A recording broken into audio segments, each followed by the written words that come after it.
சத்துவமே மனம் வாழ்த்து வணங்குறோம் போற்றுறோம் பொழுங்கராஜா. இந்த ஆசிரியப்பட்டதான கர்த்தாவின் நல்ல வழியிலும் அப்பா அந்த இவர்களை கற்றுக்கொள்ளும்படியாக நாம் கர்த்தாவிங்களை அவர் குடிச்சத்தையும் கூட அவருடைய ஆசோதர சாண்டுற அப்பா கர்த்தாவி கடந்த கால தாசர்களை ஒவ்வொரு பேரும் ஆசராஜா இன்னும் வாஞ்சிக்கிற கர்த்தாவி யாவரையும் நீ குடிச்சேருங்க. அப்பா நாங்கள் கர்த்தாவி பெரிய முறையத்தை கற்றுக்கொண்டு அப்பா ராஜ்யத்தின் மகிமை சுதந்திரிக்கும்படியாக அப்பா நிதாமை அழைத்திருக்கின்றே. இதை அழைத்திருக்க கேட்டபடியாக நாங்கள் ஒவ்வொரும் ஆம்கத்தை கற்று தேர்ச்சி அடைய கற்றுவதேசிங்க. அதுக்கு வேண்டிய ஞானத்தை நிரப்புங்க, சமாளப்படுத்துங்க. கர்த்தாவே நடத்துகிறோம், அந்த கிளாஸ் நடத்துகிறாங்க அருமையான தாசருக்காக ஜெயிக்கிறோம். தாசருடைய ஆவியாத்மத்தை பலப்படுத்துங்க. உச்சந்திருந்து உள்ளவனத்தான எல்லா விலைகளையும் எடுத்து போட்டு உன்னத்தின் பலத்தால் உயிர் தந்தோம் நிரப்பி ஆசுங்க. அப்பா மகத்தாவே ஆவியானதாமே எல்லாவற்றையும் கட்ட மறந்து விடா அப்படி எல்லாவற்றையும் ஞாபகம் ஒட்டி அப்பா நிதாமே எங்களுக்கு தாவை கற்றுக்கொள்ள கத்த உதவிங்க. பலப்படுத்துங்க ராஜா தொடர்ந்து நடத்துங்க.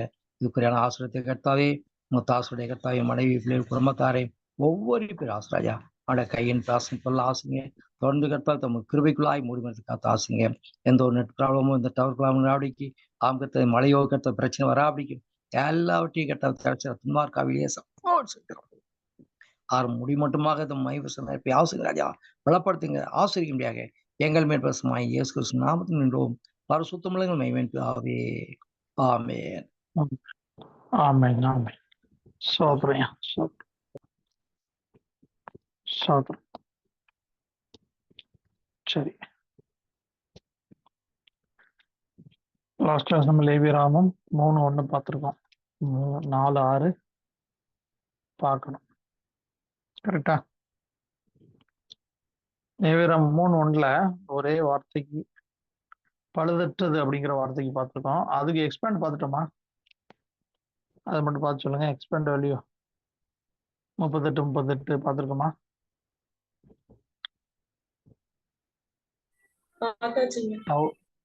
பார்த்தாச்சா? சோதரம். சரி சரி. அப்புறம் லேவியராமன் 4:6 போகலாம், கடந்து போகலாம். லேவியராமன் 4:6 ஒருத்தர் வாசிங்க.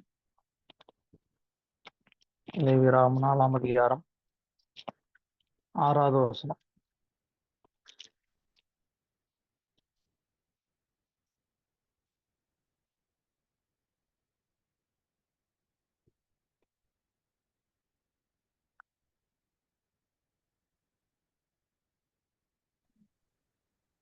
தன் விரலை ரத்தத்தில் தோய்த்து பரிசுத்த ஸ்தலத்தின் திரை 7 தரம் தெளிக்க கடவன். ஆமென். தன் விரலை ரத்தத்திலே தோய்த்து பரிசுத்த ஸ்தலத்தின் திரைக்கு எதிரே கர்த்தருடைய சந்நிதியில் 7 தரம் தெளிக்க கடவன் அப்படின்னு பாக்குறோமா? தன் விரலை ரத்தத்துல தோய்த்து செய்கிற இந்த பாவ நிவர்த்தி நமக்கு எதற்கு அடையாளம்னு சொன்னா ஞானஸ்தானத்துக்கு அடையாளம். அதுல உங்களுக்கு தன் விரலை ரத்தத்தில் தோய்த்து அப்படிங்கிற வார்த்தைக்கு தான் போட சொல்லியிருக்கேன். 4-6 ஃபுல் வசனத்துக்குமே போட சொல்லியிருக்கேன் இல்லையா? ஒரு 3 வார்த்தையை விட்டுட்டு மீதி எல்லாத்துக்குமே போட சொல்லியிருக்கேன். சரி, தன் விரலை ரத்தத்தில் தோய்த்து அப்படிங்கிறது இந்த பாவ நிவர்த்திங்கிறது நமக்கு ஞானஸ்தானத்திற்கு அடையாளம். ஞானஸ்தானத்துல நம்முடைய பாவ நிவர்த்தி நமக்கு செய்யப்படுது. நமக்கு பாவ நிவர்த்தி ஞானஸ்தானத்தில் தான் செய்யப்படுது. முதல் வார்த்தைக்கு மட்டும் தனியா போடணும். முதல் வார்த்தை இந்த ப்ரௌன் கலர்ல இருக்க லெட்டருக்கு தனியா ஆடில் கார்டில் எவ்வளவு வருது பாருங்க. வாவ் டேத் பேத் லேமட், அதுதான் தோய்த்து அப்படிங்கிற வார்த்தை, முதல் வார்த்தை. அதுக்கு ஆடில் கார்டில் போட்டீங்கன்னா எவ்வளவு வருது முதல் வார்த்தைக்கு? வாவ் டேத் பேத் லேமட்.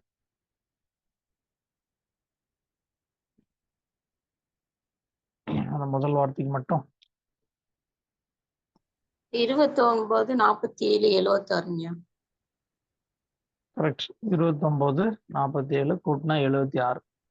கரெக்டா? தோய்த்து அப்படி 20 சிங்கிள். Correct, very good. இது தோய்த்து அப்படிங்கிற வார்த்தைக்கு சரியா? முதல் வார்த்தை முதல் 2 எழுத்து இருக்கு பாருங்க, வாவ் டேத் அப்படின்னா வாவ் டேத்னா எபிரேயத்துல 15ன்னு அர்த்தம். எப்படி எழுதுறாங்கன்னு சொன்னா, எப்படி எழுதுவாங்கன்னு சொன்னா, எபிரேயத்துல 11 சொன்னா யோது ஹே அப்படின்னு எழுதணும். அதுல யோது ஹேங்கிறது கர்த்தருடைய நாமத்துல வர்ற எழுத்தா இருக்கிறதுனால யூதர்கள் அப்படி எழுத மாட்டாங்க. அதுக்கு பதிலா யோது கே அப்படின்னு போட்டா யோதுக்கு 10, கேக்கு 5, 15னா யோது கே அப்படின்னு தான் எழுதணும் எபிரேயத்துல. யூதர்கள் யோது கே வந்தா அந்த இடத்துல எப்படி எழுதுவாங்கன்னு சொன்னா அதுக்கு பதிலா வாவ் டேத்துன்னு எழுதிடுவாங்க. வாவுனா 6, டேத்துனா 9, இதுவும் கூட்டினா 15 தான்.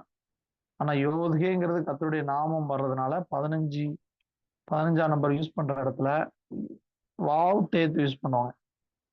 சரியா? அது என்ன காரியம்னு பார்ப்போம். இந்த தோய்த்துங்கிற வார்த்தையில 4 எழுத்து இருக்கா? வாவ் டேத் பேத் லேமட். இந்த வாவ் டேத்துங்கிறது ஒரு அண்டர்ஸ்டாண்டிங், இந்த பேத் லேமட்டுங்கிறது இன்னொரு அண்டர்ஸ்டாண்டிங். சரியா? இந்த வாவ் பேத்துன்னு என்னன்னு பார்ப்போம். இப்ப நம்ம வாவ் டேத்துன்னு வந்தா நம்ம என்னன்னு புரிஞ்சுக்கொள்ளணும்? 15ன்னு புரிஞ்சுக்கொள்ளணும். யோதுகே அப்படிங்கிறது தான் வாவ் டேத்துன்னு எழுதியிருக்காங்க. ஏன்னா அது கர்த்தருடைய நாமம் வர்றதுனால அதை பயன்படுத்தக்கூடாதுன்னு அப்படி எழுதியிருக்காங்க அப்படின்னு நம்ம புரிஞ்சுக்கொள்ளணும். இந்த வாவ் டேத் அப்படிங்கிறது, வாவுங்கிறது ஆணி, நெயில். ஆணியில தான் கர்த்தராகிய இயேசு கிறிஸ்து அடிக்கப்பட்டார். சரியா? டேத்னா சாபமானார். ஆணியில் அடிக்கப்பட்டு தான் நமக்காக கர்த்தராகிய இயேசு கிறிஸ்து சாபமானார். அதை குறிக்கிறது தான் இந்த வாவ் டேத் அப்படிங்கிறது. இயேசு கிறிஸ்து மனுஷனாய் வெளிப்பட்டார். அந்த மனுஷனாய் வெளிப்பட்ட இயேசு கிறிஸ்து நமக்காக ஆணியில் அடிக்கப்பட்டு சாபமானார். பாவம் இல்லாத அவரை நமக்காக பிதாவாகிய தேவன் சாபமாக்கிறார்னு பார்க்கிறோம். அதுதான் வாவ் டேத். சரியா? அடுத்தது பேத் லேமட் அப்படிங்கிறது தோராவுடைய ஷார்ட் ஃபார்ம். எப்படி தோராவுடைய ஷார்ட் ஃபார்ம் அப்படின்னா,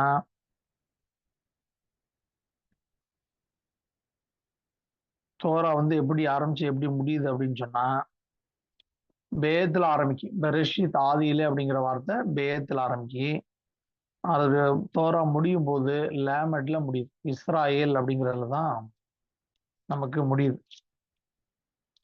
தோராவோட முடிவு இஸ்ராயேல் அப்படிங்கிறதுல முடியுது. பேத்துல ஆரம்பிச்சு லேமட்ல முடியுது. பேத் லேமட்னா பெரிஷித்ங்கிறது 6 எழுத்து, இஸ்ராயேல்ங்கிறது 5 எழுத்து. சரியா? இஸ்ராயேல்ங்கிறது 5 எழுத்து.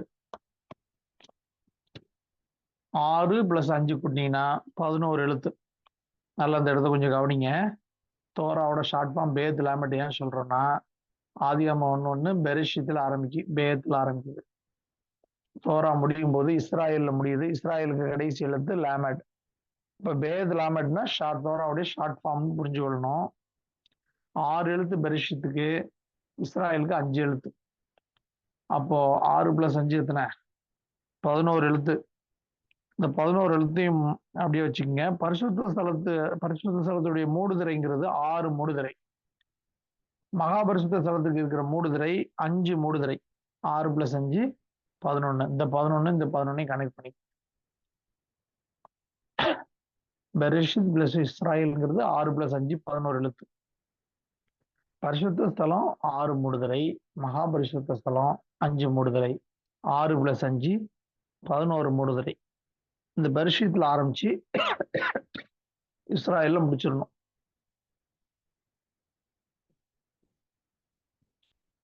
பெரிஷித்ல ஆரம்பிச்சு இஸ்ராயல்ல முடிச்சிடணும். அதாவது ஞானஸ்தானத்துல ஆரம்பிச்சு மணவாட்டியில முடிச்சிடணும்.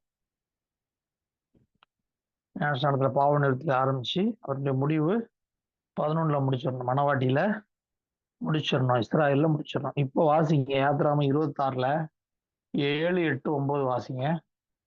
யாத்திராமம் 26 7, 8, 9 வாசிங்க. வாசஸ்தலத்தின் மேல் கூடாரமாக போடும்படி ஆட்டுமயிரால் 11 மூடுதிரைகளை உண்டு பண்ணுவாயாக. ஒவ்வொரு மூடுதிரை 30 மூல நீளமும் 4 மூல அகலமுமாய் இருக்க வேண்டும். 11 மூடுதிரைகளும் ஒரே அளவாய் இருக்க வேண்டும். 5 மூடுதிரைகளை ஒன்றாகவும் 6 மூடுதிரைகளை ஒன்றாகவும் இணைக்க வேண்டும். 6ஆம் மூடுதிரையை கூடாரத்தின் முகப்பிற்கு முன்னே மடித்து போடுவாயாக. இணைக்கப்பட்ட ஒரு மூடுதிரையின் போதும் தேங்க்யூ. இப்போ இப்படி வாசிக்கிறோமா? முதலாவது 6 மூடுதிரை பரிசுத்த ஸ்தலத்தை கவர் பண்ணும். அடுத்த 5 மூடுதிரை மகா பரிசுத்த ஸ்தலத்தை கவர் பண்ணும். இந்த மூடுதிரை மொத்தம் 11. 11 மூடுதிரையும் எதை கவர் பண்ணாதுன்னு சொன்னா பலிபீடத்தை கவர் பண்ணாது. பலிபீடங்கிறது கர்த்தர் நமக்காக சாபமான இடம். அந்த இடத்த கவர் பண்ணாது. மணவாட்டிக்கு வர்ற கவரிங்கு பரிசுத்த ஸ்தலத்துக்கும் மகாபரிசுத்த ஸ்தலத்துல இருக்கிறவங்களுக்கு தான் வரும், பலிபீடத்துல இருக்கிறவங்களுக்கு வராது. அப்போ ரட்சிக்கப்பட்ட இயேசு விசுவாசித்து ஏற்றுக்கொண்டால் பரலோகத்துக்கு போயிடலாமான்னு கேட்டா வேதம் அப்படி சொல்றது இல்ல. பரிசுத்த ஸ்தலத்துக்குள் பிரவேசித்து அங்கிருந்து யார் மகாபரிசுத்த ஸ்தலத்துக்கு போறாங்களோ அவங்கதான் ஜீவனை கண்டடைவாங்கன்னு வேதம் போதிக்குது. அப்போ பரிசுத்த ஸ்தலத்துக்கு வராம பலிபீட அனுபவத்திலே இருந்தாங்கன்னு சொன்னா அவங்களுக்கு என்ன வராது? மணவாட்டி கவரிங், அதாவது நித்திய ஜீவன் கேரண்டி கிடையாது, மணவாட்டி கவரிங் வராது. அதுதான் முக்கியமான காரியம். அதனாலதான் நீங்க பலிபீட அனுபவத்துல இருக்கிறவங்களை பாத்தீங்கன்னா எப்படி கண்டுபிடிக்கலாம்னு சொன்னா, கர்த்தரிடத்துல எதையாவது பெறலாமான்னு ஒரு ஆத்மா வாஞ்சிக்குதுன்னா ஏதாவது கர்த்தர்ட்ட கிடைக்குமா? கர்த்தர் இதை செஞ்சிட மாட்டாரா, அதை செஞ்சிட மாட்டாரா? கர்த்தர்ட்ட இருந்து எதையாவது பெறலான்னு உலக ஆசீர்வாதம், இந்த காரியங்கள் அதை பெற்றுலாமான்னு ஒரு ஆத்மா ஏங்குதுன்னா அது பலிபீட அனுபவத்துல இருக்குதுன்னு அர்த்தம்.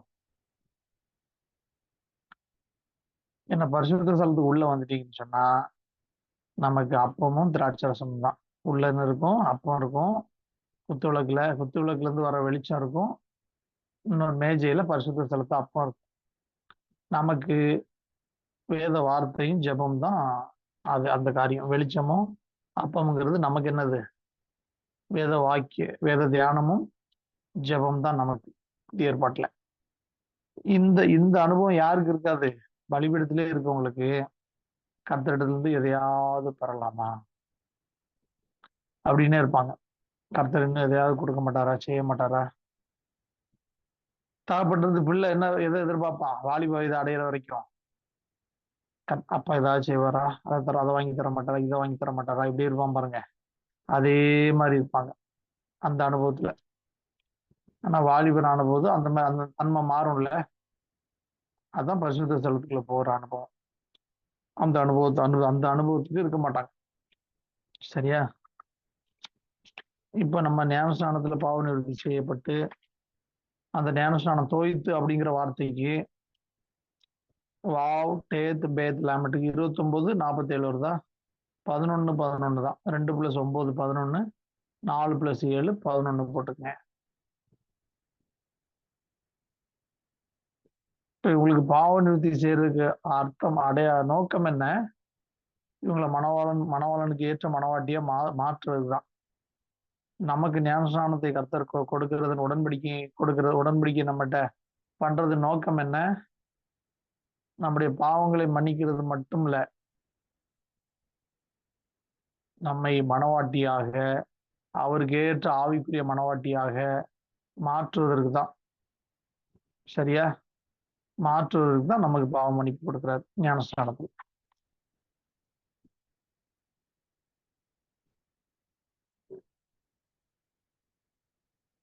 சரியா? இப்ப நம்ம என்ன ஆவிக்குரிய நிலையில ரொம்ப லோ பீப்புளா, தாழ்வான பீப்புளா இருக்கலாம். அந்த ஆவிக்குரிய ஸ்டாண்டர்ட்ல குறைவுள்ள ஜனங்களா இருக்கலாம். ஆனா கர்த்தர் அவர் கொடுத்திருக்கிற வேதம், அதுல இருக்கிற செய்தி பாத்தீங்கன்னு சொன்னா ரொம்ப ரொம்ப உயர்வான தரத்துல கொடுக்கப்பட்டு, ரொம்ப வெரி ஹை ஸ்டாண்டர்ட்ல கொடுக்கப்பட்டிருக்கு. இப்ப நமக்கு ஏன் பூமியில நம்ம நினைக்கிறதெல்லாம் கேட்கறதெல்லாம் கிடைக்க மாட்டேங்குது அப்படின்னு சொன்னா புரிஞ்சுக்கொள்ளணும். நம்ம நினைக்கிறது கேட்கறதெல்லாம் கிடைச்சிருச்சுன்னு சொன்னா நாம அவரை தேட மாட்டோம், அவரை விட்டுருவோம். அதனால கர்த்தர் எப்படி கொடுப்பாருன்னு சொன்னா அவருக்கு சித்தமானதை நமக்கு தரும். அதுதான் நம்முடைய நம்பிக்கையா இருக்கும். நம்முடைய ஆத்மாவுக்கு நன்மையானதை அவர் தருவார். அவர்கள் அன்பு கூறுகிறவர்களுக்கு சகலம் நன்மைக்கு ஏதுவாக நடக்கிறது. எந்த நன்மைக்கு ஏதுவாக? சரீரத்துல வாழ்ந்து புசித்து குடித்து மரித்து போறதுக்கு இந்த நன்மைக்கு ஏதுவாக இல்லை. நம்முடைய ஆத்மா வாழ்வதற்கு ஏதுவா எந்த காரியம் நன்மையா இருக்கோ அதுதான் நமக்கு சரீரத்தில் தருவார். சரியா? அதுதான் அவருடைய சித்தத்தை நம்ம புரிஞ்சு கொள்ளணும்.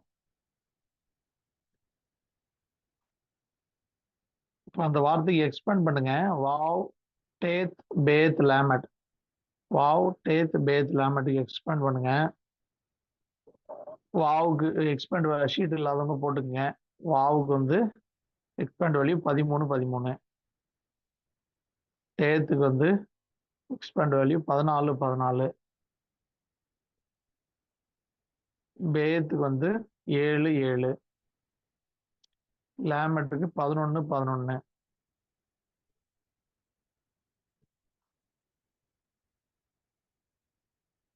வாவுக்கு 13 13. டேத்துக்கு 14 14. பேத்துக்கு 7 7. லேமட்டுக்கு 11 11. கூட்டுங்க. எக்ஸ்பெண்ட் வேல்யூ மொத்தமா சிங்கிள் சிங்கிளும் கூட்டுங்க, மொத்தமா சிங்கிள் மொத்தமா அப்படியும் டோட்டல் பண்ணுங்க. எவ்வளவு வருது சொல்லுங்க.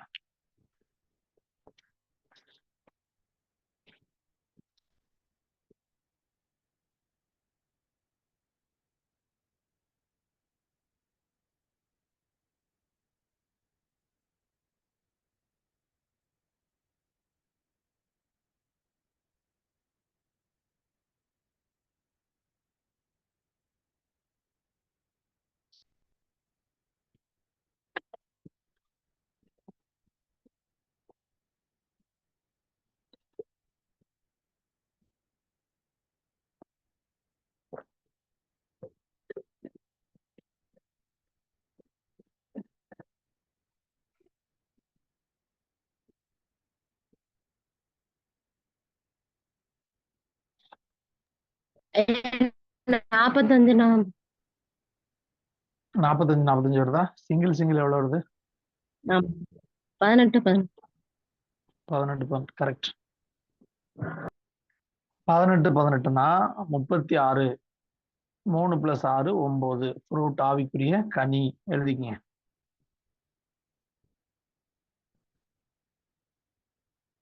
நாற்பத்தஞ்சு 45 கூட்டினீங்கன்னா 90. 90ல 0 எடுத்தீங்கன்னா 9. 9ங்கிறதும் கனி, ஆவிக்குரிய கனி.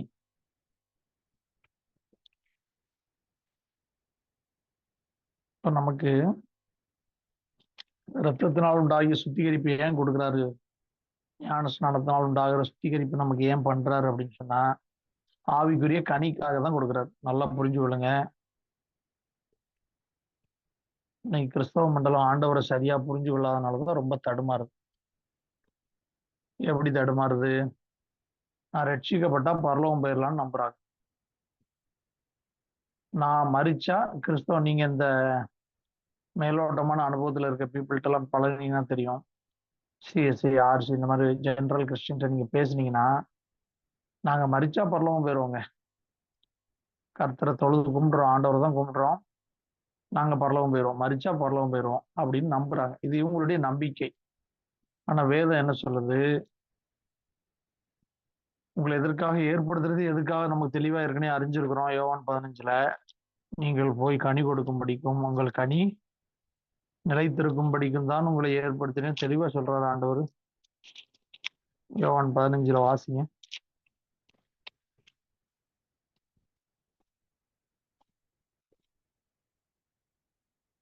யோவான் 15 16.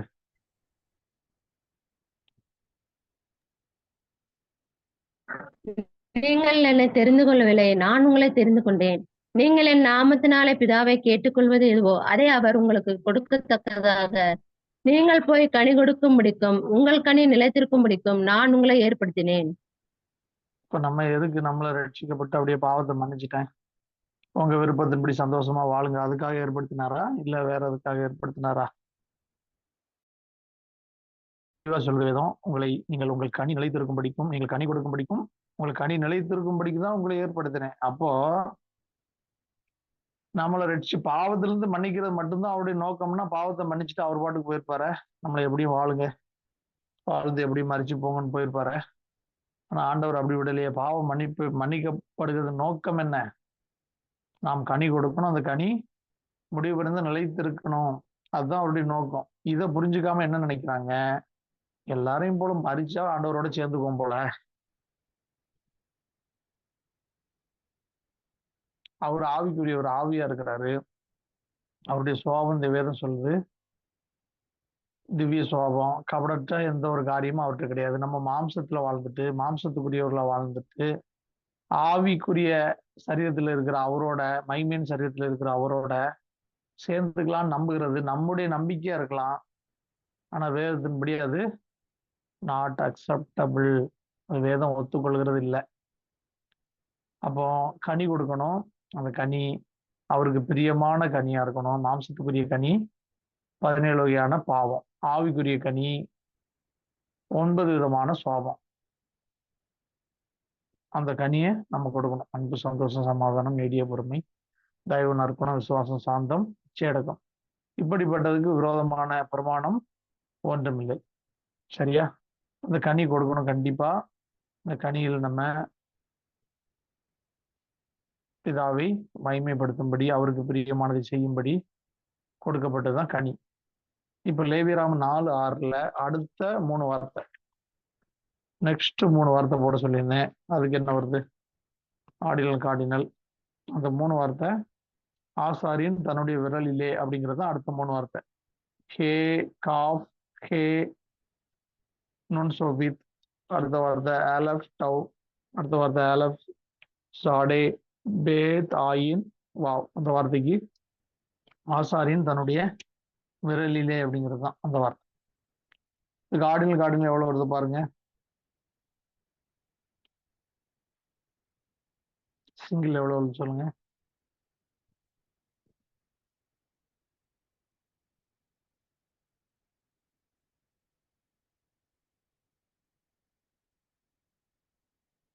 அடுத்து 3 வார்த்தைக்கு 3 வார்த்தை எத்தனை எழுத்துல இருக்கு பாருங்க.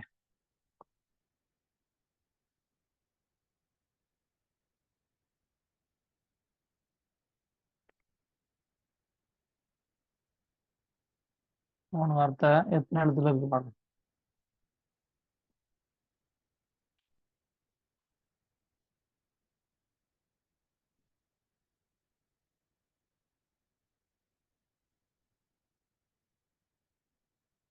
ஆடியோ யாராவது போட்டுருந்தீங்கன்னா சொல்லுங்க, இல்லைன்னு நான் சொல்றேன். இல்லைனாலும் சொல்லுங்க, நான் சொல்றேன். ஒன்றும் ப்ராப்ளம். 101 வருதுங்கய்யா. 101 650 கரெக்ட். கூட்டிங்கன்னா 751. சிங்கிள் எவ்வளவு வருது? 47 47 கரெக்ட். 101 65 650 அதையும் கூட்டிங்கன்னா 11 தான். 65 கூட்டிங்கன்னா 6 + 5 11. 101 0 எடுத்தீங்கன்னா 11. 11 65. 11னா அவர் 11 மணவாளன், 65னா இஸ்ராயேல், 6 + 5 11னா மணவாட்டி. சரியா? 11 11. அப்போ இந்த ஆசாரியன் தன்னுடைய விரலிலே அதை எடுத்து, ரத்தத்தை எடுத்து அந்த விரலிலே தோய்த்துங்கிறது தனியா பார்த்துட்டோம். அந்த விரலிலே அப்படிங்கிறது தான். எதை எடுக்கிறார்? ரத்தத்தை எடுத்தான் தெளிக்கிறார். சரியா? அப்போ 47 47 சிங்கிளும் 11 11 தான். 11 11னா மணவாளன் மணவாட்டி நமக்கு தெரியும். 94 பிரேக் பண்ணிக்கங்க. 47 47 கூட்டுங்க. 94 பிரேக் பண்ணுங்க. 11 + 83. 11 + 83. 11னா மணவாளன், 83னா காலா மணவாட்டி. இது பரிசுத்த ஸ்தலத்தில் தெளிக்கப்படுகிற ரத்தம். இது வந்து பரிசுத்த ஸ்தலத்தில் தெளிக்கப்படுகிற ரத்தம்.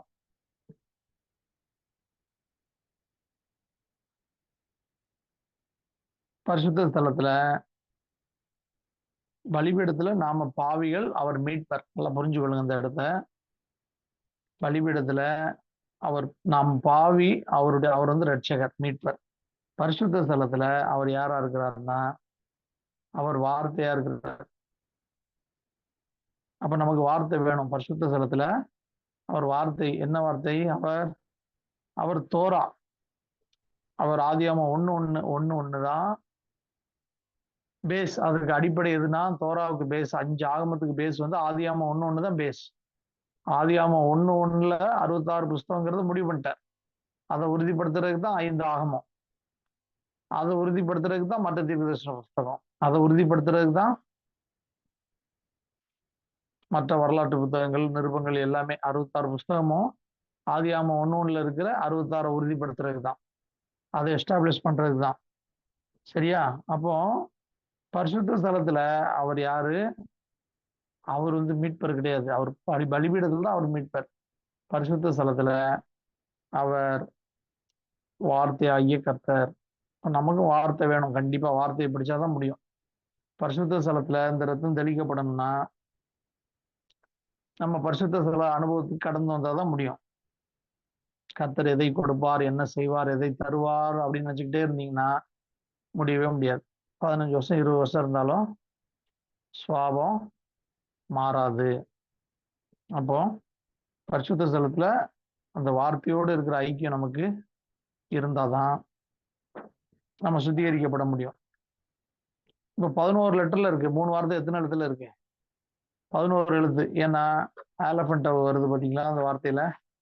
வார்த்தையாகி தேவனா இருக்கிறதுனால 11 எழுத்து. அவர் மணவாளன் எழுதிக்கங்க. ஆலஃப்ட் வருது, வார்த்தையாகி தேவன் வர்றதுனால 11 எழுத்துங்கிறது மணவாளன். அப்போ மணவாளனால் அவர் ஆவிக்குரிய மணவாளன். வார்த்தையாகி தேவன் எப்படி இருக்கிறாரு? பரிசுத்த ஸ்தலத்துல ஆவிக்குரிய மணவாளனா இருக்கிறார். நாமும் அந்த ஆவிக்குரிய மணவாட்டி அப்படிங்கிற ஸ்தானத்துக்கு வந்தாதான் முடிவுல அவருடைய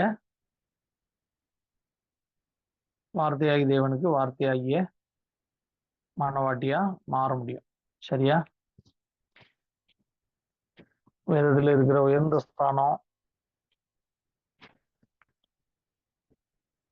அவர் வார்த்தையாகிய மணவாளன், நாம் வார்த்தையாகிய மணவாட்டி அப்படிங்கிறது தான் சத்தியம். யோவான் 1:1 நம்ம ஈஸியா படிச்சிடறோம். ஆதியிலே வார்த்தை இருந்தது, அந்த வார்த்தை தேவனத்தில் இருந்தது, அந்த வார்த்தை தேவனா இருந்தது அப்படின்னு. அதுக்குள்ள ஆக்சுவலா ஆதியிலே வார்த்தை இருந்தது, அந்த வார்த்தை தேவனிடத்தில் இருந்தது, அந்த வார்த்தை தேவனா இருந்தது. திருத்துவம் இருக்கு. இதுல வார்த்தையாகிய மணவாளன் உள்ள இருக்கிறாரு. அந்த வார்த்தையாகிய மணவாளனுக்குள்ள வார்த்தையாகிய மணவாட்டி இருக்கிறா, உள்ளதான் இருக்கிறா, ஆவியா இருக்கிற மணவாட்டியா இருக்கிறா. அவர் ஆவிக்குரிய மணவாளனா இருக்கிறாரு, மணவாட்டி ஆவிக்குரிய மணவாட்டியா இருக்கிறா. அதுதான் சத்தியம். நீங்க ஆண்டவர் உண்டாக்குன எல்லாத்தையும் பாருங்க, மேல் ஃபீமேலா தான் இருக்கும், ஆணும் பெண்ணுமா தான் இருக்கும் சிருஷ்டிப்பு எல்லாமே. வார்த்தையும் அப்படிதான் இருக்கு, ஆவிக்குரிய மணவாளன் மணவாட்டியா தான் சிருஷ்டிக்கு.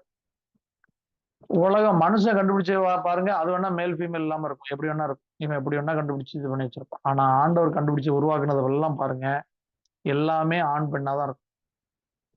வார்த்தையும் அப்படிதான் இருக்கு. அப்போ அந்த ஸ்தானத்துக்கு போனோம். வார்த்தையாகிய தேவனுக்கு, ஆவிக்குரிய மணவாளனுக்கு வார்த்தையாகிய மணவாட்டி, அதுதான் உயர்ந்த ஸ்தானம். அதுதான் ஆலஃபண்டவ். 11:11 அப்படின்னு வரும்போது 22ங்கிறது அவர் தான், வார்த்தையாகி தேவன். அவருக்குள்ள ஆவிக்குரிய மணவாளனும் ஆவிக்குரிய மணவாட்டியும் உள்ள இருக்கிறாங்க. சரியா? இந்த இடம் புரிஞ்சு கொள்ள கஷ்டமா இருந்தா கேளுங்க. அப்ப வேதத்துல சத்தியம் அப்படின்னாலே நம்ம சத்தியம் சத்தியம் சத்தியம் சொல்றோம்ல. சத்தியம்னு சொன்னாலே வேதத்துல என்னன்னு சொன்னா, வேதத்துல எங்கெல்லாம் ஆவிக்குரிய மணவாளனும் மணவாட்டி வராங்களோ, எங்கெல்லாம் 11:11 வருதோ அதுதான் சத்தியம். நீதியின் வசனம்னு சொன்னா எங்கெல்லாம் 14:14 வருதோ, அவருடைய பிரமாணங்கள் வருதோ, 14:14 வருதோ அதுதான் நீதியின் வசனம். சத்திய வசனம்னு சொன்னா எங்கெல்லாம் 11:11 மணவாளன் மணவாட்டி வராங்களோ அதுதான் சத்தியம். அதுதான் வேதத்துல ஜோடி. சரியா? இப்ப 47:47 11:11 தான். 101 650 11:11 தான். ஆடில் காடில் சிங்கிள் போட்டீங்கன்னா 24 29 வரும், போட்டீங்கன்னா 53. Yeshua Torah. ஆடில் காடில் சிங்கிள், ரெகுலர் சிங்கிள் 20 20 40.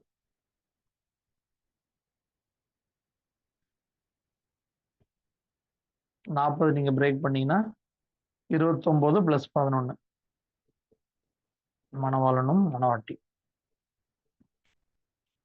ஆடில் காடில் சிங்கிள் 24 29 கூட்டினீங்கன்னா 53. Yeshua Torah.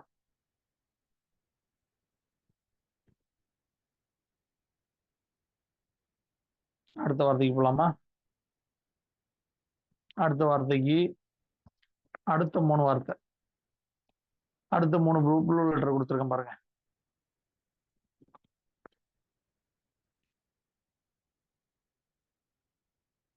அதுவும் எத்தனை எழுத்து தான்? 3 வார்த்தை, 11 எழுத்து தான். ரத்தத்தை 7 தரம் தெளித்து, அதுதான் அடுத்த 3 வார்த்தை. ஹே டாலத் மெம் சோபித் ஷின் பே தாயின், அந்த வார்த்தை. பே ஆயின் மெம் யோத் மெம் சோபித், அதுக்கு 3 வார்த்தை, 11 எழுத்து. ஆடில் காடில் எவ்வளவு வருது? சிங்கிள் எவ்வளவு வருது?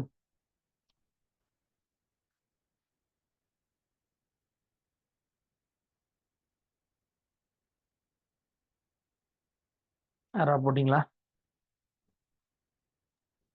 130, 661 791. 791, கரெக்ட், வெரி குட். 791, 130. சிங்கிள் எவ்வளவு வருது? 49, 49. சிங்கிள் 49, 49. 13, 13 இதுல வருதா? 13, 13. சிங்கிள் சிங்கிள் சிங்கிள் போட்டா எவ்வளவு வருது? 13, 13 தான். Single single 13, 13. அதான் 23, 20, 13, 13, 26. கர்த்தர். ரத்தத்தை 7 தரம் தெளித்து அப்படிங்கிற வார்த்தை ஆடில் காடில் கூட்டினீங்கன்னா 791, கரெக்டா? 791 பிரேக் பண்ணிக்கங்க. 611 பிளஸ் 180, 611 பிளஸ் 180.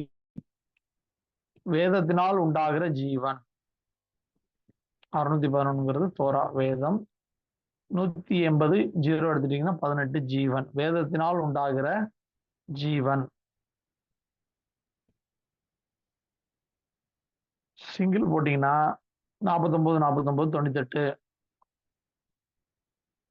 4 + 9 13, 4 + 9 13 தான். 13, 13, 26. யோதுகே வாவுகே கர்த்தர். Single single 13, 13, 26. யாவே கர்த்தர். ஆடில் காடில் சிங்கிள் போட்டீங்கன்னா எவ்வளவு வருது? ஆடில் காடில் சிங்கிள்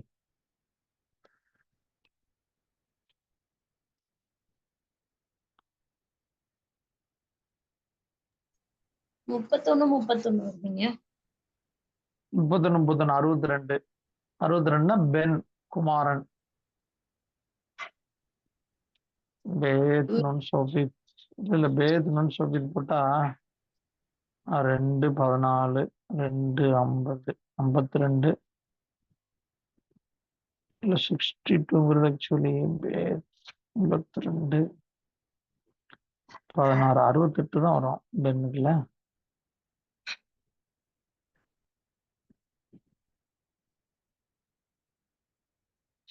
இருக்கட்டும், அப்படியே இருக்கட்டும். அதுக்கு எது மீனிங் போடாதீங்க.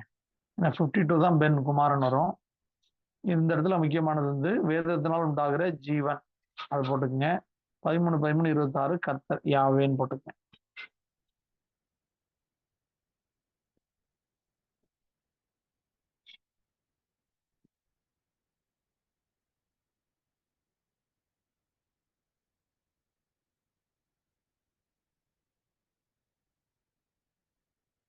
ஓகேவா? இப்ப அடுத்த வார்த்தைக்கு போறோம். அடுத்த வார்த்தை கடைசி 3 வார்த்தை. திரைச்சீலைக்கு முன்பாக, அதுதான் கடைசி 3 வார்த்தை. இதுல கொடுத்துருக்கல ஒரு மாதிரி, இந்த லெட்டர் மாதிரி, மெரூன் கலர் மாதிரி. அதுவும் 11 எழுத்து தான். பேத் நுன் யோத் பேத் ரேஷ், பே நுன் யோத் பே பே ரேஷ் காஃப் டவ். அடுத்து ஹே கோஃப் டாலத் ஷின். கடைசி 3 வார்த்தை திரைச்சீலைக்கு முன்பாக அப்படிங்கிறது. அது எத்தனை எழுத்துல வருது பாருங்க. எத்தனை ஆடில் காடில் சொல்லுங்க. 11 எழுத்து. ஆடில் காடில் சொல்லுங்க.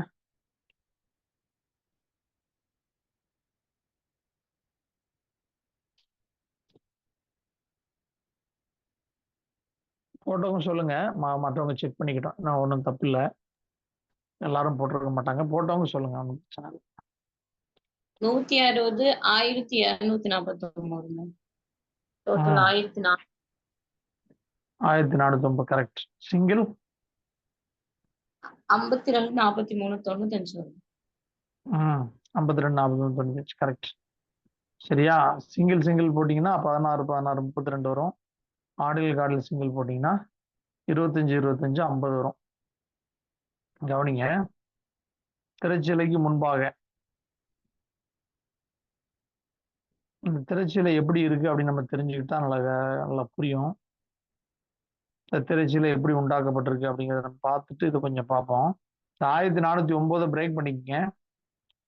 1409 0 எடுத்துட்டீங்கன்னா 149 149 பிரேக் பண்ணிக்கங்க. 111 + 38 111 38 மணவாளன்.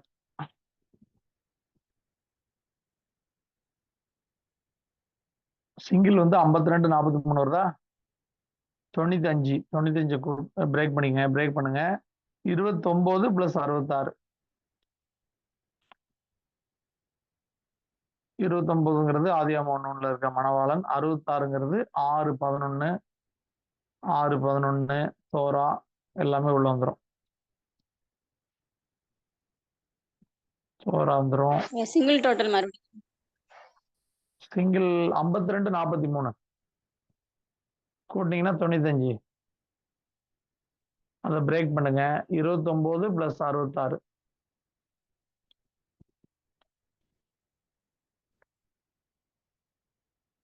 29 66 66 போட்டு 6:11 போட்டுக்கங்க. தோரான்னு போட்டுக்கங்க. 77 போட்டுக்கங்க. எல்லாம் உள்ள வந்துடும்.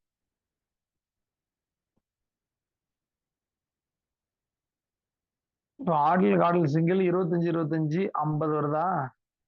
இந்த 50ங்கிறது என்னன்னு புரியணும்னா, திரைச்சீலைக்கு இதுக்கு என்ன தொடர்பு புரியணும்னா, யாத்திராம 26 1 6 வரைக்கும் வாசிங்க. பொறுமையா வாசிங்க ஒருத்தர், அப்பதான் புரியும். யாத்திராம 26 1 6 வரைக்கும்.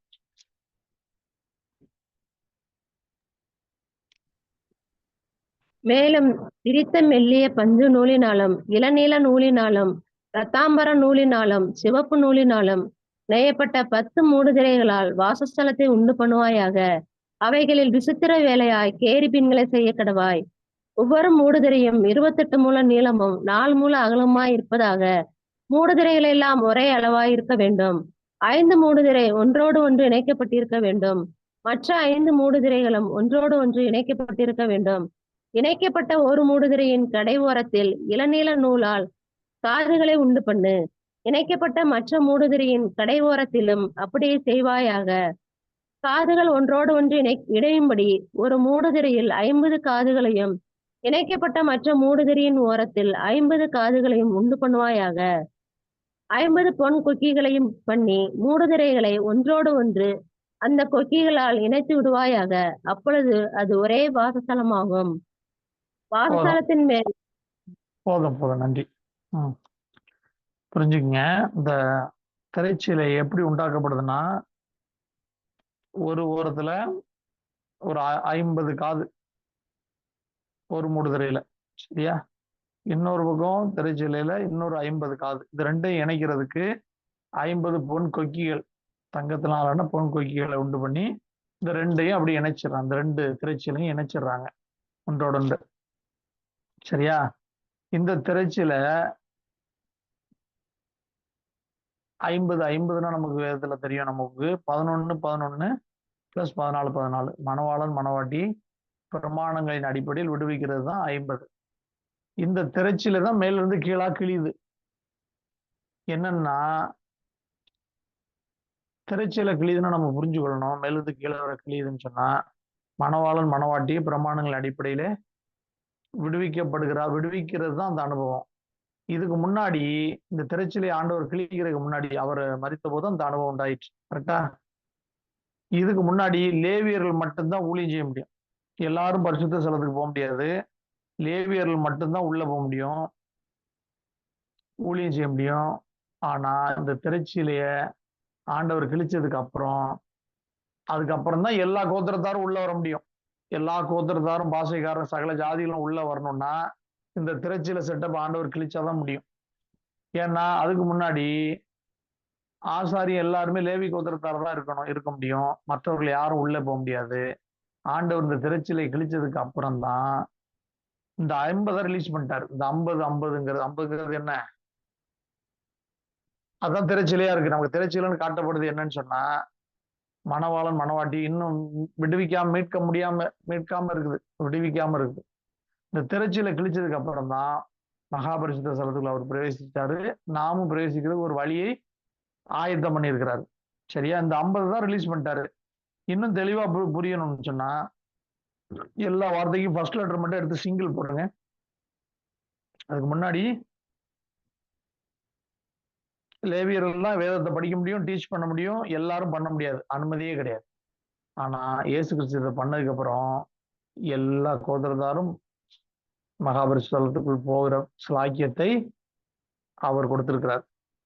இப்ப எல்லா வார்த்தைக்கும் ஃபர்ஸ்ட் லெட்டர் மட்டும் தனியா எடுத்து எழுதி சிங்கிள் போடுங்க. அப்ப நல்லா புரியும். 50 வருதுங்க. ஏற்கனவே போட வெரி குட். சொன்னேன். ஏற்கனவே போட சொன்னா 50 வருதா? 50 புரிஞ்சுக்கணும். 50 நாளே 11 + 11 + 14 + 14 மணவாளன் மணவாட்டியை பிரமாணங்களின் அடிப்படையில் விடுவிக்கிறது தான் 50. இந்த 50 தான் ரிலீஸ் பண்ணிட்டாரு. இந்த 50 கொக்கியில திரைச்சியில மாட்டப்பட்டிருக்கு பாருங்க. 2 50 கொக்கி, அங்க 50 கொக்கி, இங்க 50 கொக்கி. அது வந்து 50 காது, இன்னொரு 50 காது. அதை வந்து இணைக்கிறதுக்கு ஒரு 50 பொன் கொக்கி. இந்த 50 தான் திரைச்சீலையுடைய மாட்டப்பட்டிருக்கு. இதை தான் ரிலீஸ் பண்ணிட்டாரு. ஆண்டவர் திரைச்சீலை கிழிச்சிட்டாரு அப்படின்னு சொன்னா மகாபரிசுத்தலத்துக்கு போற வாசல் திறக்கப்பட்டது. எல்லா கோத்திரத்தாரும் ஊழியம் செய்யறதுக்கு இப்ப இங்கதான் வாசல் திறக்குது. அதுக்கு முன்னாடி நம்ம வேதத்தை படிக்கணும்னா முதலாவது நீ லேவி கோத்திரமா எந்த கோத்திரம் நிரூபிச்சாதான் முடியும். கரெக்டா புரியுதா? இப்போ உள்ள போறதுக்கு திரையை அகற்றிட்டாரு. ஆனால் உள்ள போற ப்ராசஸ் அகற்றல. என்ன ப்ராசஸ் அகற்றல? ஒருவன் எடுத்த உடனே நேரடியா மகாபரிசுத்தலத்துக்குள்ள போக முடியாது. பலிபீடத்து அனுபவத்துக்கு வந்து பரிசுத்த ஸ்தலத்துக்கு போய் தான் மகாபரிசுத்தலத்துக்கு போக முடியும். பாவ நிவர்த்தி அனுபவத்துக்கு வந்து ஞானஸ்தானம் எடுத்து அபிஷேகம் பெற்று பரிசுத்த ஸ்தலத்துல சத்தியத்தை கை கொண்டு பின்புதான் நித்தியத்துக்கு போக முடியும். எடுத்த உடனே நித்தியத்துக்கு போக முடியாது. அப்படி அலௌடு இல்லை. பலிபீடத்துல அவர் மீட்பர், நம்ம பாவி. பரிசுத்த ஸ்தலத்துக்கு போகும்போது அவர் வார்த்தையாகிய மணவாளன், நம்ம மணவாட்டியா தான் இருந்தாதான் உள்ள போக முடியும். மகாபரிசுத்தலத்துக்கு போகும்போது அங்கு ஆவியா இருக்கிற கர்த்தர், அங்க நம்ம ஜெயம் கொண்டாதான் போக முடியும். அவருடைய சாயலை அடைஞ்சாதான் போக முடியும். இதுதான் சத்தியம். இந்த ப்ராசஸ் ஆண்டவர் அகற்றல. பழைய ஏற்பாட்டிலேயே அகற்றல, புதிய ஏற்பாட்டிலேயே அகற்றல. பலிபீடத்துக்கு வந்து பரிசுத்த ஸ்தலத்துக்கு போய் தான் மகாபரிசுத்தலத்துக்கு போக முடியும். இந்த பலிபீட அனுபவத்திலேயே நின்றுட்டா என்ன நடக்கும்னு சொன்னா நல்லா புரிஞ்சுக்கொள்ளுங்க. நம்ம கர்த்தருடைய சபையா இருக்கிறதுனால தெளிவா புரிஞ்சுக்கொள்ளணும். நீ ஆசீர்வாதமும் பாதுகாப்பும் இருக்கும். அதோட முடிச்சுட்டு அனுப்பிடுவார், பேக் பண்ணி அனுப்பிடுவார். உலகத்துல வாழ்ந்து ஆசீர்வாதமா இரு, என்னுடைய நாமத்தை தரிச்சுக்கொள். ஆனா பின்பு நித்தியம் சத்தியம் இதெல்லாம் சத்தியம் கிடைக்காது. சத்தியம் கிடைச்சாதான் நித்தியம், இதெல்லாம் கிடைக்காது. இதோட முடிச்சுடுவாரு. உலகத்துல அவங்களுக்கு கூலி இயேசு நாமத்தை ஏற்றுக்கொண்டதுக்கு ஆசீர்வாதமும் பாதுகாப்போம். இதோட வாழ்ந்து மறிச்சு புசிப்போம், குடிப்போம், மறிப்போம் அப்படின்னு போயிடுவாங்க. உள்ள வர்றவங்களுக்கு பரிசுத்த ஸ்தலத்துக்கு வரணும்னு சொன்னா அது நாம விரும்பி போகக்கூடிய இடம், நம்ம பிரயாசப்பட்டு போகக்கூடிய இடம். இது வேதம் நமக்கு எப்படி காண்பிக்குதுன்னா, குறுகலான பாதை. இந்த ஜீவனுக்கு போற வாசல், மகாபரிசுத்தலத்துக்கு போற பாதை குறுகலான பாதை, வழி இடுக்கமும் நெருக்கமா இருக்கும். அதை கண்டுபிடிக்கிறவர்கள் சிலர். இங்க வந்து ஆண்டவரே எனக்கு இது கிடைக்கலையே அது கிடைக்கலையேன்னு சொன்னா கதைக்கு ஆகாது. இங்க வந்து நம்ம பரிசுத்த ஸ்தலத்துக்கு, இந்த பரிசுத்த ஸ்தலம் பலிபீடத்துல இருந்து வந்துட்டா பரிசுத்த ஸ்தலம் மகாபரிசுத்தலம் நீண்ட தூரம் அது லாங்கா இருக்கும். நீண்ட தூரம் கடந்து போகணும். நம்ம ஆவிக்குரிய வாழ்க்கையிலும் ரட்சிக்கப்பட்ட பின்பு நம்ம நீண்ட தூரம் கடந்து தான் ஜீவனுக்குள்ள போகணும். அந்த ஜீவனுக்குள்ள போற இடத்துல தான் அவருடைய சாயலை வச்சிருக்கிறார். மகாபரிசுத்த ஸ்தலத்துலதான் அவருடைய மகிமையின் சாயலை வைத்திருக்கிறார். அங்கதான் ஆவியா இருக்கிற கர்த்தரா இருக்கிறாரு. அங்க யாரா இருக்கிறாரு? அவர் பாலகன் அடிக்கப்படுகிற பாவப்பட்ட மனுஷனாக தொங்கப்பட்டு எல்லாராலும் ரொம்ப பரிதாபம் எண்ணப்பட்ட ஏசு சிலுவையில் மரித்து தொங்கினார, அந்த மாதிரி அவரை கற்பனை பண்ணக்கூடாது. அங்க வேதம் அவர் எப்படி காண்பிக்குதுன்னா, யூதா கோத்திரத்து சிங்கம். யோவான்ட்ட சொல்றாரு, நீ என் மடியிலே படுத்துட்டு இருந்த, அப்படி என்ன பார்க்காத, இப்ப நான் யூதா கோத்திரத்து கர்ச்சிக்கிற சிங்கம். சீசர்கள்ட்ட சொல்றாரு, மறிக்கிறதுக்கு முன்னாடி அடிச்சேன், அடிபட்டேன், காரி துப்புனாங்க, எல்லாத்தையும் வாங்கிட்டேன். அதே மாதிரி இப்ப என்ன நினைக்க கூடாது, நான் வானத்திலும் பூமியிலும் சகல அதிகாரங்களையும் உடைய கர்த்தரிப்போம். இப்போ நான் சொல்றேன், நீங்க உலகமெங்கும் புறப்பட்டு போங்க. நான் மணவாளன், 11 பேர் நீங்க மணவாட்டி புறப்பட்டு போங்க. பிதாகுமான் பரிசுத்தாவின் நாமத்தினால் ஞானஸ்நானம் கொடுங்க, சீஷராக்குங்க. நான் உங்களுக்கு கட்டளையிட்டு யாவரையும் கை கொள்ள உபதேசம் பண்ணுங்க. இதுதான் சத்தியம். இந்த 11 அப்போஸ்தலர்கள் ஏன் ஒருத்தன் விழுந்தான், 11 அப்போஸ்தலர்கள் ஏன்னு புரியணும்னா, ஆதியாமம் 1:1 இருக்கிற 11:11 உங்களுக்கு விளங்கினாதான் இது புரியும். இல்லைன்னா யூதாஸ் ஏன் விழுந்தான் நீங்க அதே குழப்பத்தில் இருப்பீங்க. அது எப்படி எப்படின்னு. ஏன்னா உலக தோட்டத்துக்கு முன்னே இதை தீர்மானிச்ச கர்த்தருக்கு அவர் ஒருவன் தன்னோடு கூட இருக்கிற ஒருவன் அவரை காட்டி கொடுப்பான். அதுதான் தீர்மானம். அது அப்படின்னா தான் இந்த 11 சத்தியம் நிறைவேறணும். அதனாலதான் புதிய ஏற்பாட்டுல 11 அப்போஸ்தலர்கள் தான் திருச்சபை எழுப்புறாங்க. சத்தியத்தை ஸ்தாபிச்சு திருச்சபை எழுப்புனது யாரு? இயேசு கிறிஸ்துக்கு பின்பு 11 அப்போஸ்தலர்கள் தான் எழுப்புனாங்க. ஏன்னா ஆதியாமம் 1:1 11 மணவாளன் மணவாட்டின்னு உலக தோட்டத்துக்கு முன்னே முடிவு பண்ணிட்டார். அப்படி முடிவு பண்ணும்போது யூதாஸ் ஏமாத்திரம், யூதாஸ் அதுல சிக்கி கொண்ட ஒரு பாத்திரம். அதனால நம்ம அந்த பாத்திரத்தில் நம்ம மாட்டிக்க கூடாது. மனுஷகுமாரன் ஆனால் தனக்கு எழுதப்பட்டபடியே போகிறார், ஆனாலும் அவரை காட்டி கொடுக்கிறவனுக்கு ஐயோன்னு சொன்னாரா? அதே மாதிரி நமக்கு ஒரு தீர்மானம் இருக்கு. வெளிப்படுத்த விசேஷத்துல 3 ஒரு பங்கு ஊழியக்காரங்களை சாத்தான் இழுத்து விழ தள்ளுவான். அந்த 3 ஒரு பங்கு நானும் நீங்களும் போய் மாட்டிக்க கூடாது. பாதி விசுவாசிகள் ரத்த சாட்சியா தான் மறிப்பாங்க, எழுதிட்டாரு. அந்த பாதியில போய் நீங்கள் நானும் மாட்டிக்கிறோமாங்கிறது இறுதியில தான் தெரியும். பாதி பேர் பறந்து போயிடுவாங்க, பாதி பேர் ரத்த சாட்சியா மறிப்பாங்க. ஆனா இன்னார்னு சொல்லல. 3 ஒரு பங்கு விழுந்து விடுவாங்கன்னு சொல்லிட்டாரு. ஆனா இன்னார்னு பரிசுத்த ஆவியானவருக்கு தான் தெரியும். அதுல நீங்கள் நானும் போய் யூதாஸ் மாதிரி மாட்டிக்காதபடி ஜாக்கிரதையா இருக்க வேண்டியது உங்களுடைய என்னுடைய பொறுப்பு. இப்படிதான் சத்தியத்தை நீங்க கனெக்ட் பண்ணணும். ஒரு இதுல படிக்கும்போது, வேதத்தை படிக்கிறதே எதுக்கு? ஆவிக்குரிய சத்தியத்தோட நம்ம கனெக்ட் பண்ணணும். கனெக்ட் பண்ணி பார்க்கணும். நீங்க நல்லா புரிஞ்சு கொள்ளுங்க. இன்னைக்கு உலகத்துல இருக்கிற சபைகளுக்கெல்லாம் இருக்கும் நமக்கும் இருக்கிற என்ன வித்தியாசம்னு சொன்னா, அவங்களுக்கு இந்த கடைசி கால தேவ திட்டம் ஓவராலா தெரியாது. இந்த அவுட்லைன் தெரியாது. அவங்களுக்கு தெரியாதனால வேதத்துல எந்த சத்தியத்தை படிச்சாலும் எந்த வசனத்தை எடுத்தாலும் அவங்களுக்கு அது கூட கனெக்ட் பண்ணி பார்க்க தெரியாது. அதுலதான் மாட்டிக்கிடுவாங்க. அதனாலதான் பல வசனத்துக்கு பல விளக்கங்களை கொடுத்து பல விதமா போய் மாட்டிக்கிறாங்க. ஒரு வசனத்துக்கு விளக்கம் சொல்லுவாங்க, இன்னொரு வசனத்துக்கு விளக்கம் சரியா தெரியாது. காரணம், இறுதி கால தேவ திட்டம் என்ன, எப்படி நடைபெறும், யாரை கொண்டு எப்படி நடைபெறுங்கிறது தெரியாது. ஆனா நமக்கு கர்த்தர் கிருபையா நமக்கு அதை காண்பிச்சிருக்காரு. இந்த ஆவிக்குரிய ஞானத்தை பயன்படுத்தி நம்ம அந்த சத்தியத்தை இப்ப எப்படி கனெக்ட் ஆகுது அப்படிங்கிறத நம்ம கனெக்ட் பண்ணி ஈஸியா நம்மளாலதான் பார்க்க முடியும். சரீரமான திருச்சபையா இருக்கிற நம்மளாலதான் பார்க்க முடியும். உலக திருச்சபையாரால அதை கனெக்ட் பண்ணி பார்க்க முடியாது, அவங்களுக்கு தெரியாது. காரணம் இதே இதுதானே படிக்கிறாங்க, இதே எபிரேயம் தானே படிக்கிறாங்க. இன்னைக்கு யூதர்கள், இன்னைக்கு தமிழ்லையும் இதே எபிரேய பைபிள் நிறைய பேர் படிக்கிறாங்க. இஸ்ரவேலர்கள் தாய்மொழி அதுதான். அவனுக்கு சத்தியம்னா என்னன்னே கண்டுபிடிக்க முடியல, இயேசுனா என்னன்னே கண்டுபிடிக்க முடியல, ரட்சிப்புனா என்னன்னு கண்டுபிடிக்க முடியல. இப்ப தமிழ்ல படிக்கிறாங்க, ஹீப்ரு படிக்கிறாங்க தமிழ் வழியில. இவங்களால சபையோ அப்போஸ்தலரையோ இந்த பாவமன்னிப்பு உபதேசத்தையோ கடைசி கால தேவ திட்டத்தையோ கண்டுபிடிக்க முடியல, மறைவாதான் இருக்கு. அப்ப யாருதான் அதை கனெக்ட் பண்ணி பார்க்க முடியும்னு சொன்னா நம்ம தான் கனெக்ட் பண்ணி பார்க்க முடியும். நமக்கு தான் கர்த்தர் இந்த ஞானத்தை கண்ணு திறந்திருக்கிறாரு, நமக்கு தான் அந்த அறிவை கொடுத்திருக்காரு.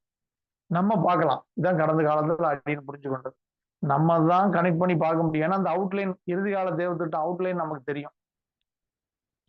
அப்போ அவுட்லைன் கூட ஒரு சத்தியத்தையும் படிக்கும்போது இது எங்க எப்படி கனெக்ட் ஆகுது, வேத வாக்கியதை ஆராய்ந்து பாருங்கள், அவைகள் ஒன்றும் ஜோடி இல்லாம இருக்காது, அவைகள் எல்லாம் நித்திய ஜீவனுடையதா இருக்குது, ஆண்டவரை குறித்து சாட்சி கொடுக்குது, ஒண்ணுமே ஜோடி இல்லாம இருக்காது, எல்லாத்துக்குமே லிங்க் வசனம் இருக்கும். நம்ம எந்த சத்தியம் படிச்சாலும் நீங்க லிங்க் வசனம் இருக்கும். அப்படி வசனம் உங்களுக்கு லிங்க் ஆகலைன்னா கேளுங்க. அப்படிங்கிறதுக்கு தான் உங்களுக்கு டவுட் இருக்கா புரியுதான்னு கேட்கறதுக்கு காரணம் அதுதான். நீங்க வேற ஏதாவது நினைச்சுக்காதீங்க. ஐயா நிறைய படிச்சிருக்காரு போல, நம்மள தெரியலன்னு இது பண்றது, பிளேம் பண்றதுக்காக சொல்றாரு போல, கேட்கிறாரு போல, அப்படி எடுத்துக்காதீங்க. அப்படி கிடையாது. தயவுசெய்து என்னன்னு சொன்னா காரியம் உங்களுக்கு இது எந்த அளவுக்கு புரியுது, எந்த அளவுக்கு உங்களுக்கு கனெக்ட் ஆகுது, வசனம் உங்களுக்கு ரிலேட் ஆகலைன்னா புரியாது. வசனம் ரிலேட் ஆச்சுன்னா ஓகே ஓகே டக்கு டக்கு டக்குன்னு உங்களுக்கு கண் திறந்துரும், உங்களுக்கு கிளிக் ஆயிரும். ஆனா வசனம் ரிலேட் ஆகலைன்னா உங்களுக்குள்ள கொஸ்டின் மார்க் தான் இருக்கும். அதுக்கு தான் நான் உங்கள்கிட்ட கேட்குறேன். அதனால யாருமே சந்தேகம் கேட்கறதுக்கு தயங்காதீங்க. நம்ம எல்லாருமே கர்த்தருடைய பரிசுத்தவான்கள் தான், கர்த்தருடைய பிள்ளைகள் தான். நம்ம எல்லாருமே வேதத்தை தியானிக்கிறவர்கள் தான். பவுலே சொல்லலைங்க, நான் அடைந்தாயிற்று முற்றிலும் தேறினவன் ஆனேன் என்று எண்ணாமல் கிறிஸ்து இயேசுவினால் எதற்காக பிடிக்கப்பட்டேனோ அதற்காக அதை நான் பிடித்துக் கொள்ள ஆசையை தொடர்வேன். நீங்கள் நானும் எப்படி வேதத்தை கரைச்சு குடிச்சிட்டேன்னு எப்படி சொல்ல முடியும்? 17 34 வருஷம் படிச்சாரு. ஆவியானவர்கிட்ட 17 வருஷம், கமாலியல்கிட்ட 17 வருஷம் படிச்சாரு. படிச்சுட்டு தான் வந்தாரு ஊழியத்துக்கு. அவரே சொல்ல முடியல, நீங்கள் நானும் எப்படி சொல்ல முடியும்? எல்லாம் கரைச்சு குடிச்சிட்டேன் அத்துப்படின்ட்டு. நோக்கம் ஒண்ணுதான், இந்த சத்தியம் நமக்கு ரிலேட் ஆகணும். ஆனா அதுதான் உங்களுக்கு புரியும். எபிரேங்கிறது இல்லைன்னா உங்களுக்கு ஏதோ ஒரு சப்ஜெக்ட் போல, இது ஏதோ ஒரு பாடம் போல, சயின்ஸ் மாதிரி மேக்ஸ் மாதிரி இது ஒரு பாடம் போல அப்படின்னு நினைப்பீங்க. அதனால அப்படி இருந்தா நீங்க கிளியர் பண்ணிக்கலாம். சரியா? இப்போ இந்த 50 அதுதான் ரிலீஸ், அந்த கொக்கிகளை ரிலீஸ் பண்ணிட்டார், திரைச்சீலையை கிழிச்சார் அப்படின்னு சொன்னா மகாபரிசுத்தலத்துக்கு போகிற வாசலை திறந்து கொடுத்திருக்கிறார். இப்போ உள்ளே வந்தா நமக்கு என்ன நித்திய உறவு இதெல்லாம் கிடைக்குது. ஆனா என்ன ஒரு கண்டிஷன் சொன்னா, நீங்கள் பரிசுத்த ஸ்தலத்துக்கு வந்து விட்டு பின்னே திரும்பி போக முடியாது. இதை மறக்கவே கூடாது. பின்னே திரும்பினா மரணம். நீங்க அதே கான்செப்ட் தான் ஆசாரியன் பாருங்க. பிரதான ஆசாரியர் ரத்தத்தை எடுத்துட்டு உள்ள போவாரு. ரொம்ப நேரம் ஆகி ஆள் வரலன்னா காலில் ஒரு கயிறு கட்டி மணி சத்தம் கேட்டுக்கிட்டே போவார். ரொம்ப நேரம் ஆள் வரல, மூச்சு பயிற்சி காலன்னா கயிறை பிடிச்சு வெளியே இழுப்பாங்க. தலைவர் ஏதாவது தவறு இருந்தாருன்னா டெட் பாடியை தான் வெளியே வருவார். சரியா? இது என்னன்னா, பரிசுத்த ஸ்தலத்துக்கு நம்ம உள்ள போயிட்டோம்னா அடுத்து மகாபரிசுத்த ஸ்தலத்துக்கு முன்னோக்கி தான் போக முடியுமே தவிர பின்னே திரும்பினால் மரணம்.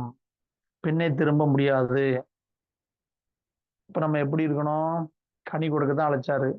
கனி கொடுக்கிற மரங்கள் தன்னுடைய கனியில தான் சந்தோஷப்படணும். தான் கொடுக்கிற நிழல்ங்கிறது அடிஷ்னலா கொடுக்கறது, கூட கொடுக்கறது, அதுல சந்தோஷப்படுறது நல்ல மரத்துக்கு அடையாளம் இல்லை. அப்போ மரம் தான் கொடுக்கிற கனியில சந்தோஷப்படும். சரியா? சில மரங்கள் தான் கொடுக்கிற நிழல்ல சந்தோஷப்படும். அப்படின்னு சொன்னா நம்ம எப்படிப்பட்ட ஆளுன்னு சொன்னா, நீங்க 300 ரூபாய்க்கு போயிட்டு காய்கறி வாங்குறீங்க. அந்த 300 ரூபாய் வாங்கிட்டு காய்கறி எல்லாம் கொடுக்காம, இந்த அப்படிப்பா இலவசமா கொடுக்கறது இதுதான், கொத்தமல்லி கருவேப்பிலை வச்சுக்க, 5 ரூபாய்க்குன்னு கொடுத்துட்டு 300 ரூபாய்க்கு உள்ள பொருளை கொடுக்கலன்னா சம்மதிப்பீங்களா? அந்த மாதிரிதான் நிழலை கொடுத்துட்டு நம்ம விசுவாசிச்சுட்டு அது மட்டும் போதும்னு திருப்தி அடைஞ்சோம்னா அதே ஆட்கள் தான். நம்ம விசுவாசிக்கிறோம் ஆனால் கனி இல்லை அப்படின்னு சொன்னா, இந்த 200 ரூபா கொடுத்துட்டு பொருளை வாங்காம இந்த கொத்தமல்லி கருவேப்பிலையும் போதும், இந்த 5 ரூபா ஐட்டமே போதும், 10 ரூபா ஐட்டமே போதும், இம்மைக்குரியதே போதும், ஆசீர்வாதம், பாதுகாப்பு, இம்மைக்குரிய தேவை இதெல்லாம் நிறைவேறினா போதும், நித்தியங்கிறத அது வேண்டாம் அப்படின்னு நம்ம கனியில பிரியமில்லாத ஆட்கள்னு அர்த்தம். அப்ப இந்த 200 ரூபா கொடுத்து வாங்குறது நோக்கம், இந்த 200 ரூபாய்க்கு பெருமான பொருளை வாங்குறது தான் நோக்கமே தவிர இந்த இலவசமா கிடைக்கிற இந்த பொருள் நோக்கம் இல்லை. அதே மாதிரி நமக்கு இந்த பூமியில சரீரத்துக்கு இவையெல்லாம் உங்களுக்கு கூட கொடுக்கப்படும் சொன்னார் பாருங்க. உண்ண உணவு, உடுக்க உடை, தங்க இடம், இது நோக்கம் அல்ல. இந்த ஆத்மா கர்த்தரோடு கூட வாழ்வதுதான் நோக்கம். இதெல்லாம் நம்ம சுதந்திரிச்சுக்கிட்டு, உண்ண உணவு, உடுக்க உடை, தங்க இடம் சுதந்திரிச்சுக்கிட்டு ஆத்மா மரிச்சு போனால் இதனால நமக்கு என்ன பிரயோஜனம்? கர்த்தரை ஏற்றுக்கொண்டதுனாலயோ சத்தியத்தை கை கொண்டதுனாலயோ நமக்கு என்ன பிரயோஜனம்? அப்ப ஆத்மா நித்தியத்துல அவரோடு கூட வாழ்கிறது தானே நோக்கம். அதுக்காக அவரை பின்பற்றி வந்தோம்னு சொன்னா பரிசுத்த ஸ்தலம், அடுத்து மகாபரிசுத்தலம் தான் போகணும். பின்னிட்டு பார்க்க முடியாது. பின்னிட்டு பார்த்தால் மரணம். சரியா? கனி கொடுக்காமல் வேறொன்றை கொடுத்துட்டு நாம திருப்தி அடைஞ்சால் தள்ளப்படுவோம். நல்ல கனி கூடாத மரமெல்லாம் வெட்டுண்டு அக்னியிலே போடப்படும். இதோ கோடரியானது மரங்களின் வேறு அருகே இப்பொழுதே வைக்கப்பட்டிருக்குதுன்னு சொல்றாரு யோவானை கொண்டு. சரியா? இப்ப கனிங்கிறது என்ன? அவசியமா கொடுக்கணும். ஒரு மரத்தை உண்டாக்குறது நோக்கம் என்ன? கர்த்தர் நம்மை உண்டாக்குறது நோக்கம் என்ன? கனி கொடுக்கறது மஸ்ட், கண்டிப்பா கொடுக்கணும். ஆனா நிழல்ங்கிறது கூட அடிஷனலா கொடுப்பது. அதே மாதிரிதான் ஆத்மா கர்த்தர் நம்மள, இந்த சரீரங்கிறது நல்லா புரிஞ்சுக்கொள்ளுங்க. இந்த ஆத்மா போர்த்திக்கிட்டு இருக்கிற போர்வை தான் இந்த சரீரம். இந்த சரீரம் குட்டையா இருந்தானே, நெட்டையா இருந்தானே, அகலமா இருந்தானே, குறைவா இருந்தானே, ஆத்மா அவர் அறிகிற அறிவுல நிறைஞ்சிருக்குதான் தான் ஆண்டவர் பார்ப்போம். ஆத்மா பூரண அறிவோடு இருக்கிறதா? இந்த ஆத்மாவை நம்ம காப்பாத்தாம சரீரத்தை எல்லாம் காப்பாற்றிட்டு எல்லாம் பண்ணி ஆத்மா அவுட் ஆயிடுச்சுன்னா நித்தியம் பெரிய கேள்விக்குறி ஆயிரும். ஆனா அந்த ஆத்மா போத்துக்கிட்டு இருக்கிறது தான் சரீரம். இந்த சரீரத்துல வாழ்ற நாட்கள் அவரை அறிகிற அறிவுக்காக தான் கொடுத்துட்டு, இந்த வாழ்நாள்ல நித்தியத்துக்கு போற அறிவை சேர்த்துக்கொள். தன்னை விட்டு உன்னை விட்டு எடுபடா நல்ல பங்கை சேர்த்துக்கொள். இல்லைன்னு சொன்னா மார்த்தாள் மாதிரி திரளான காரியங்களை குறித்து கவலைப்பட்டு ஊழியத்தை பார்த்தோம். அநேக காரியங்களை குறித்து கவலைப்பட்டு ஊழியம் பார்த்தாலும் ஆத்மாவை குறித்து கரசனம் இல்லைன்னா மாட்டிக்கும். தன்னை விட்டு எடுபடாத நல்ல பங்குல குறிக்கோள் சரியா இல்லைன்னு சொன்னா மாட்டிக்கும். சரியா? கிளியரா? இதெல்லாம் பார்த்துட்டு அந்த வசனம் லேவியராமம் 14 அதிகாரத்து 14ல 17, 18 சிங்கிள் மட்டும் போட சொல்லியிருந்தேன். கரெக்டா? அந்த 2 வசனத்துக்கும் சிங்கிள் மட்டும்தான். 2 வசனத்துக்கும் சிங்கிள் மொத்தமா கூட்டிருங்க. முதல் வசனத்துக்கு ஃபுல்லா சிங்கிள் எவ்வளவு வருது, சிங்கிள் டு சிங்கிள் எவ்வளவு வருது, அதே மாதிரி அடுத்த வசனத்துக்கு சிங்கிள் எவ்வளவு வருது, அந்த 2 சிங்கிளையும் அப்படியே மொத்தமா கூட்டிருங்க. எவ்வளவு வருது பாருங்க. லேவியராமம் 4, 17, 18 வாசிக்கும் முதல்ல.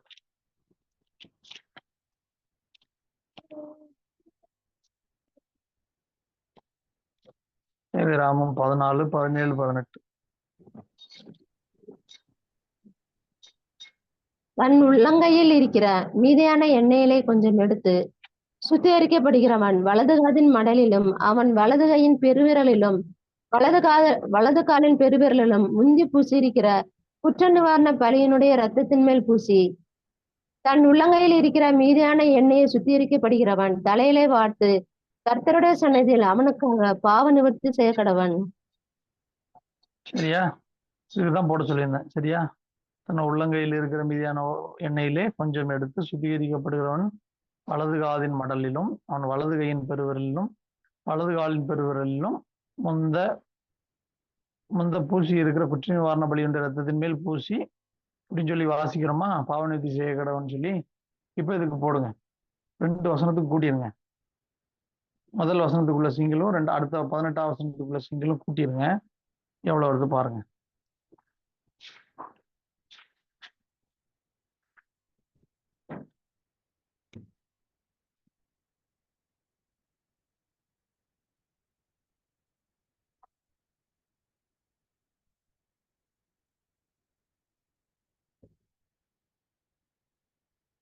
முதல் வசனத்துக்கு எவ்வளவு வருது?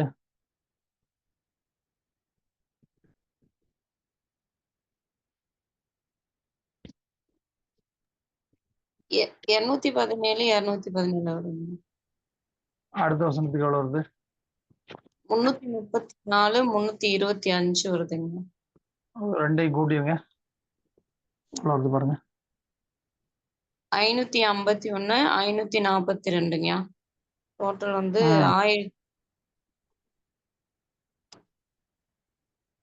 1093. கரெக்டா? 1093 0 எடுத்துருங்க. 193 பிரேக் பண்ணிக்கங்க.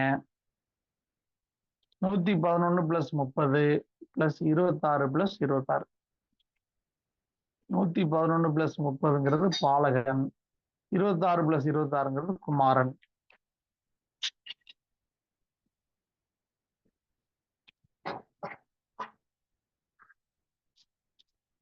நூத்தி 11 + 30ங்கிறது பாலகன் போட்டுக்கங்க, 26 + 26ங்கிறது குமாரன். இப்போ 551 சிங்கிளா கூட்டுங்க. 5 + 5 + 1 11. சிங்கிள் கூட்டணும் இல்லையா, மொத்தமா போட்டா 542 2 வசனத்துக்கும் கூட்டினா. 5 + 4 + 2 கூட்டுங்க சிங்கிளா 11. 11 11 மணவாளன் மணவாட்டிக்காக தான். சரியா? இங்க புரிஞ்சு கொள்ளுங்க, பாலகன்ல அவர் பலியாகிறார், அது நிமித்தம் நம்ம விடுவிக்கப்படுகிறோம், அது நிமித்தம் நமக்கு பாவ நிவர்த்தி கிடைக்கும். ஏன் பரிசுத்த ஸ்தலத்துக்கு போனதுக்கு பின்பாடு நம்ம பின்னிட்டு பார்த்தால் நமக்கு மரணம், பின்னோக்கி வர விரும்பினால் மரணம்? ஏன்னு சொன்னா, குமாரன்ல அவர் மணவாளனாக இருக்கிறார், ஆகவே நமக்கு தண்டனை உண்டு, தண்டிக்கப்படுகிறோம். நல்ல கனி கொடுக்க மாட்டேன் என்று சொன்னால் தண்டனை நிச்சயம் உண்டு. பாலகன்ல அவர் கிருபை உள்ளவரா இருக்கிறாரு, குமாரன்ல அவர் சத்தியம் உள்ளவரா இருக்கிறாரு. பாலகன்ல அவர் ஏன் எல்லா பாவத்தையும் மன்னிக்கிறாரு? இயேசு கிறிஸ்துவின் ரத்தம் சகல பாவங்களை நீக்கி நம்மை சுத்திகரிக்கும். இது அவர் நமக்கு செய்யறாரு, நாம எதுவுமே செய்யல. இலவசமா நம்ம அவரை விசுவாசம் நோக்கி பார்த்தோம், நமக்கு செஞ்சுட்டார், பாவ மன்னிப்பு கொடுத்துட்டார். விசுவாசித்தோம், ஏற்றுக்கொண்டோம், அறிக்கையிட்டோம், நம்ம எதுவுமே வேற செய்யல, நம்ம எதுவுமே வெலை கொடுக்கல. ஆனால் இதுல குமாரனா இருக்கும்போது சத்தியத்தை கை கொண்டு வளர்றோம், இதுல கனி கொடுக்கணும். இது கண்டிப்பா நீங்க விரும்பினா கனி கொடுங்க, இல்லாட்டி பரவாயில்ல, அந்த மாதிரி இல்லை. நீங்க விரும்பினா பாவம், இது பாவ மன்னிப்புங்கிறது நம்ம, நீ உனக்கு பாவ மன்னிப்பு வேணும், உன்னுடைய பாவம் மன்னிக்க ஒரு ரட்சகர் வேணும், ரத்தம் வேணும்னு நீ விரும்பினா ஏற்றுக்கொள், நான் உனக்கு மன்னிப்பு தருவேன், இது ஒரு ஆப்ஷன். ஆனா இது அப்படி இல்லை. நீ விரும்பினா கனி கொடுக்கலாம், விரும்பாட்டி கனி கொடுக்கலாம் பரவாயில்ல, அப்படி இல்லை. கண்டிப்பா கனி கொடுக்கணும். கனி கொடுக்கலன்னு சொன்னா தண்டனை தான். தேவனை அறியாதவர்களுக்கு எப்படி தண்டனை இருக்கோ, அதே மாதிரி புத்தி இல்லாத கனிக்கும் தண்டனை தான். புத்தி இல்லாத கனியை என்ன பண்ணார்? தள்ளினாரா? உங்களை அறியேன்னு சொல்லி தள்ளினாரா? தண்டனை தான். கனி கொடுக்கலன்னா விட்டுண்டு அக்னியில் போடப்படும் சொன்னாரா? தண்டனை தான். தேவனை அறியாதவர்களுக்கு எப்படி தண்டனை இருக்கோ, அதே மாதிரி நம்ம கனி கொடுக்கலனால நமக்கு தண்டனை இருக்கு.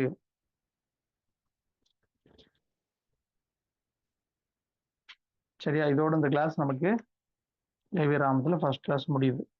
அடுத்த கிளாஸ் நம்ம பார்க்கணும். அடுத்த கிளாஸ் உங்களுக்கு ஹோம்ஒர்க் அனுப்பியிருக்கிறேன். எல்லாத்துக்கும் ஆர்டினல் போடுங்க, சிங்கிள் போடுங்க. பிளாக்ல இருக்க லெட்டருக்கு போட வேண்டாம். எல்லாத்துக்கும் ஃபர்ஸ்ட் லெட்டர் எடுத்து சிங்கிள் போடுங்க.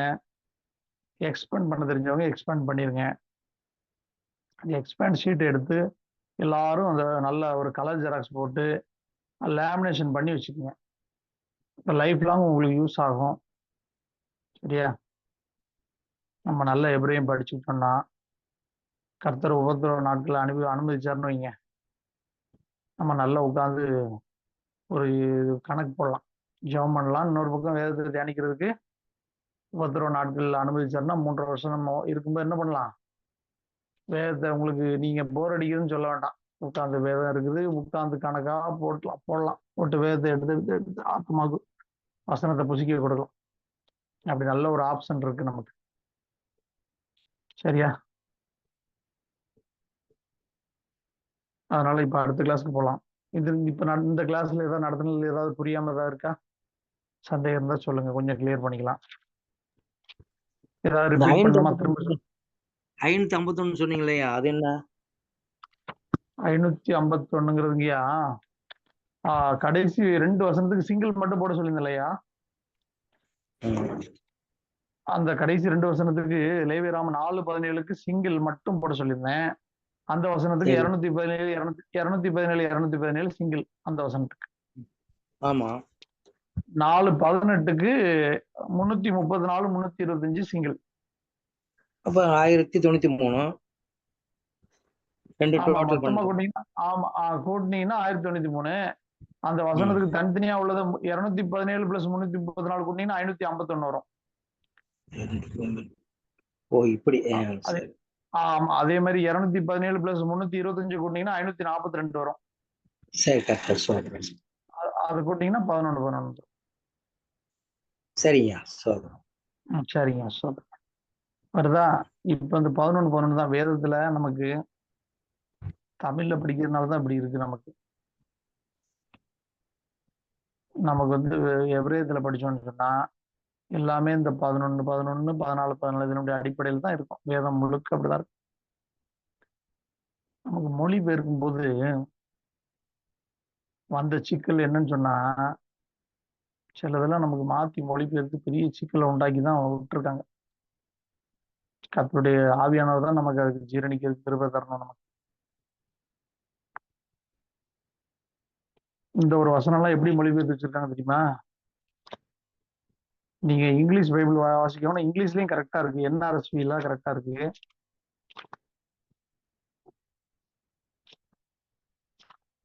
வெள்ளம் போல் சத்துரு வரும்போது கர்த்தருடைய ஆவியானவர் அவனுக்கு ரொம்ப கொடியேற்று வரணும் இருக்கு. அது வந்து வசனம் எடுத்தவங்க வாசிங்க. அந்த வசனம் சொல்றேன்.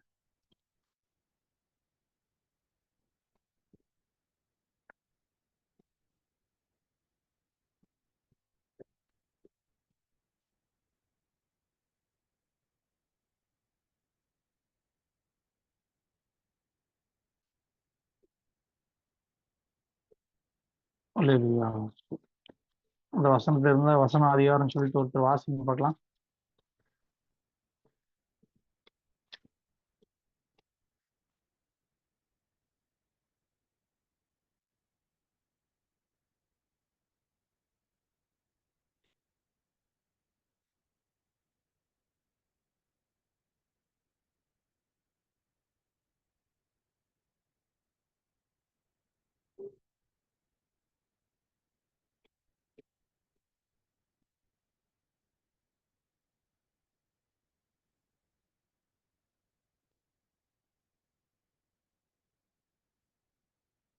வெள்ளம்போல் சத்துரு வரும்போது கர்த்தருடைய ஆவியானவர் கொடியேற்று வரணும் இருக்கா? இது எப்படி இருக்கு தெரியுமா? ஒரிஜினல்ல கர்த்தருடைய மகிமை வெள்ளம் போல் புரண்டு வரும்போது கர்த்தர் அவனுக்கு விரோதமாய் கொடியேற்று வரணும் தான் இருக்கு ஒரிஜினல்ல. ஆங்கில வேதாமத்திலையும் அந்த KJV எல்லாம் கரெக்டா இல்ல, NRSV எல்லாம் கரெக்டா இருக்கு. ஆனா நமக்கு எப்படி மொழிபெயர்த்து விட்டாங்க? சத்துரு வெள்ளம் அந்த ஒரு வார்த்தையை மாத்தி போட்டுவிட்டு சத்துரு வெள்ளம் ஐயா போல் சோத்திரங்க. வரும்போது சொல்லுங்க. ஏசியா 59:19. ஏசாயா 59:19 59. வாசிங்க. வாசிங்க. அப்பொழுது சூரியன் அஸ்தமிக்கும் திசை தொடங்கி கர்த்தரின் நாமத்துக்கும் சூரியன் உதிக்கும் திசை தொடங்கி அவருடைய மகிமைக்கும் பயப்படுவார்கள். வெள்ளம் போல் சத்துரு வரும்போது கர்த்தருடைய ஆவியானவர் அவனுக்கு விரோதமாய் கொடியேற்றுவார். இதுல எப்படி இருக்குன்னா எபிரேயத்துல ஆங்கிலத்திலயும் ஒரு சில மொழிபெயர்ப்புல எப்படி இருக்குன்னா கர்த்தருடைய மகிமை வெள்ளம் போல் புரண்டு வரும்போது சத்துரு விரோதமாய் கர்த்தர் கொடியேற்றுவார் தான் இருக்கு. ஒரிஜினலா எபிரேயத்துல அப்படிதான் இருக்கு. கர்த்தருடைய மகிமை வெள்ளம் போல புரண்டு வரும்போது கர்த்தர் சாத்தானுக்கு விரோதமா கொடியேற்றுவார்னு இருக்கு. நமக்கு எப்படி மொழிபெயர்த்துட்டாங்க பாருங்க. வெள்ளம் போல் சத்துரு வரும்போது கர்த்தருடைய ஆவியானவர் அவனுக்கு கொஞ்சம் கொஞ்சம் மாறிடுச்சு பாருங்க சென்டென்ஸ். இப்படித்தான் நமக்கு பண்ணி வச்சிருக்காங்க. இது நம்ம யார் என்ன சொல்றேன்னு தெரியல, பட் நமக்கு அந்த மீனிங்கே மாறிடுது. அதை சொல்றதுக்காக அதுக்காக சொல்றேன். என்னன்னு சொன்னா இப்படித்தான் நமக்கு மொழிபெயர்ப்புல இந்த ஒரு சில இதெல்லாம் காரியங்களே அப்படியே மாறிதான் இருக்கு. அது NRSVல கரெக்டா இருக்கு. அதனால இங்கிலீஷ்ல நம்ம KJVயை விட நியூ ஸ்டாண்டர்ட் ரிவைஸ் வெர்ஷன் அதுல கொஞ்சம் கரெக்டா இருக்கு. எபிரேயத்துக்கு ஒத்து போற மாதிரி கரெக்டா இருக்கு. NRSV நீங்க இங்கிலீஷ் பைபிள் வச்சிருந்தீங்கன்னா அதுல பாருங்க. நீங்க இதுல கூட பாருங்க. எபிரேய ஆப், ஹீப்ரு ஆப் வந்து இதுல பைபிள் ஹப்னு ஒரு ஆப் உங்களுக்கு டவுன்லோட் பண்ண சொல்லிருக்கேன். அதுல கூட போய் பாத்தீங்கன்னா அதுல கிளியரா இருக்கு. கர்த்தருடைய மகிமை வெள்ளம் போல் புரண்டு வரும்போது சத்துரு விரோதமா ஆவியானவர் கொடியேற்றுவார்னு இருக்கு. இப்ப இதுல எப்படி கொண்டு வந்துட்டாங்க பாருங்க. இதுதான் நமக்கு இந்த தமிழ்ல இருக்கிற பெரிய சிக்கல். இப்படிதான் நமக்கு பண்ணியிருப்பாங்க. சரி, அதுக்கு அடுத்து நமக்கு உங்களுக்கு கிருபை தருவாராக. சரியா? இப்போ அதனாலதான் நம்ம தமிழ் பைபிளை படிக்கும்போது நிறைய இடத்துல நம்ம லிட்ரல் மீனிங் எடுக்க முடியாது. லிட்ரல் அப்படியே நம்ம லிட்ரல் மீனிங் எடுக்க முடியாது. காரணம் என்னன்னு சொன்னா ஈப்ரூல அதனுடைய மீனிங் பாத்தீங்கன்னா டோட்டலா தலைகீழ இருக்கு. இதுல பாத்தீங்கன்னா அவர் உன் தலையை நசுக்குவார், நீ அவர் குதிங்காலை நசுக்குவாயின்னு இருக்கு.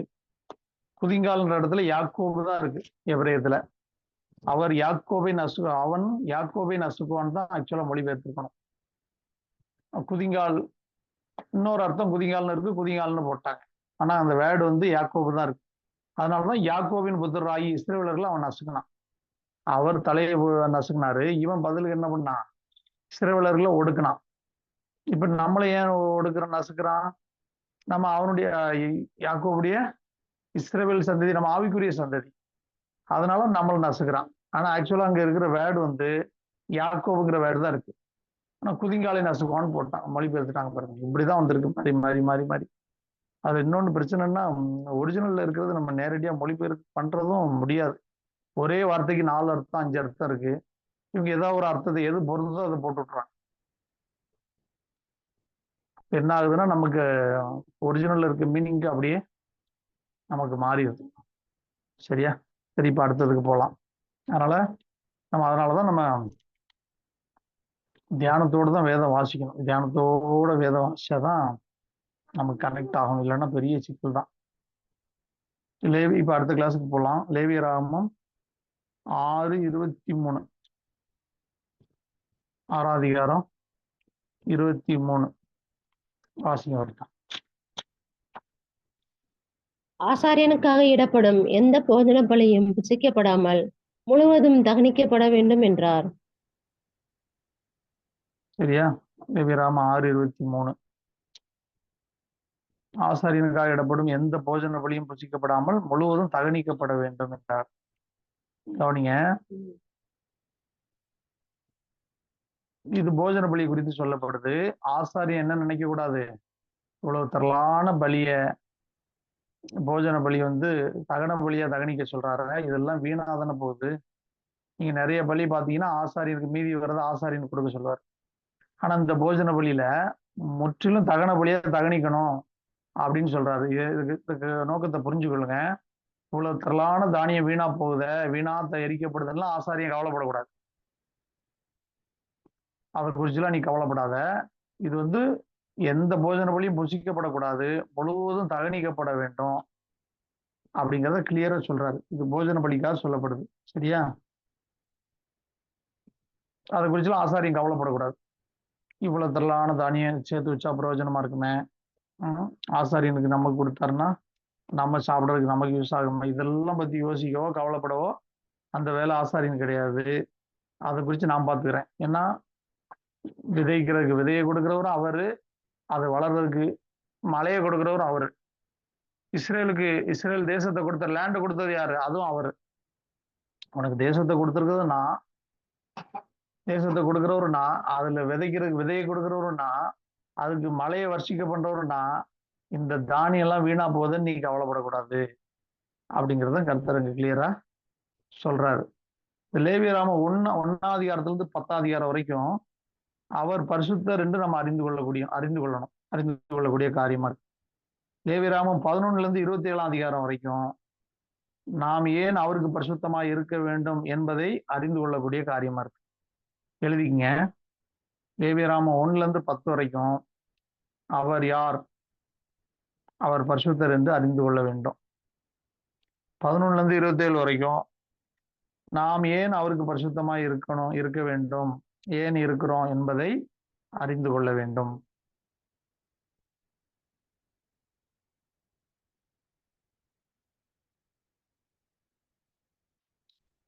லேவியராகமம் தேவன் எப்படிப்பட்டவர் என்று அறிகிறோம், தேவனுக்காக நாம் எப்படிப்பட்டவர்கள் என்று அறிகிறோம். இதுதான் லேவியராகமம். லேவியராகமத்துக்கு ஒரு சுருக்கமான விளக்கம் எழுதிக்கங்க. தேவன் எப்படிப்பட்டவர் என்று அறிகிறோம், தேவனுக்காக நாம் எப்படிப்பட்டவர்கள் என்று அறிகிறோம். இதுதான் லேவியராகமம்.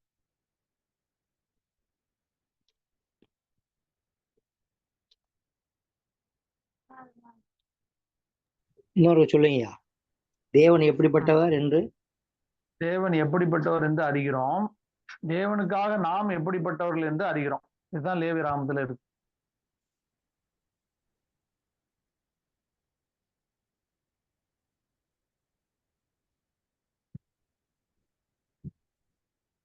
இதுதான் லேவியராமத்துல இருக்கு.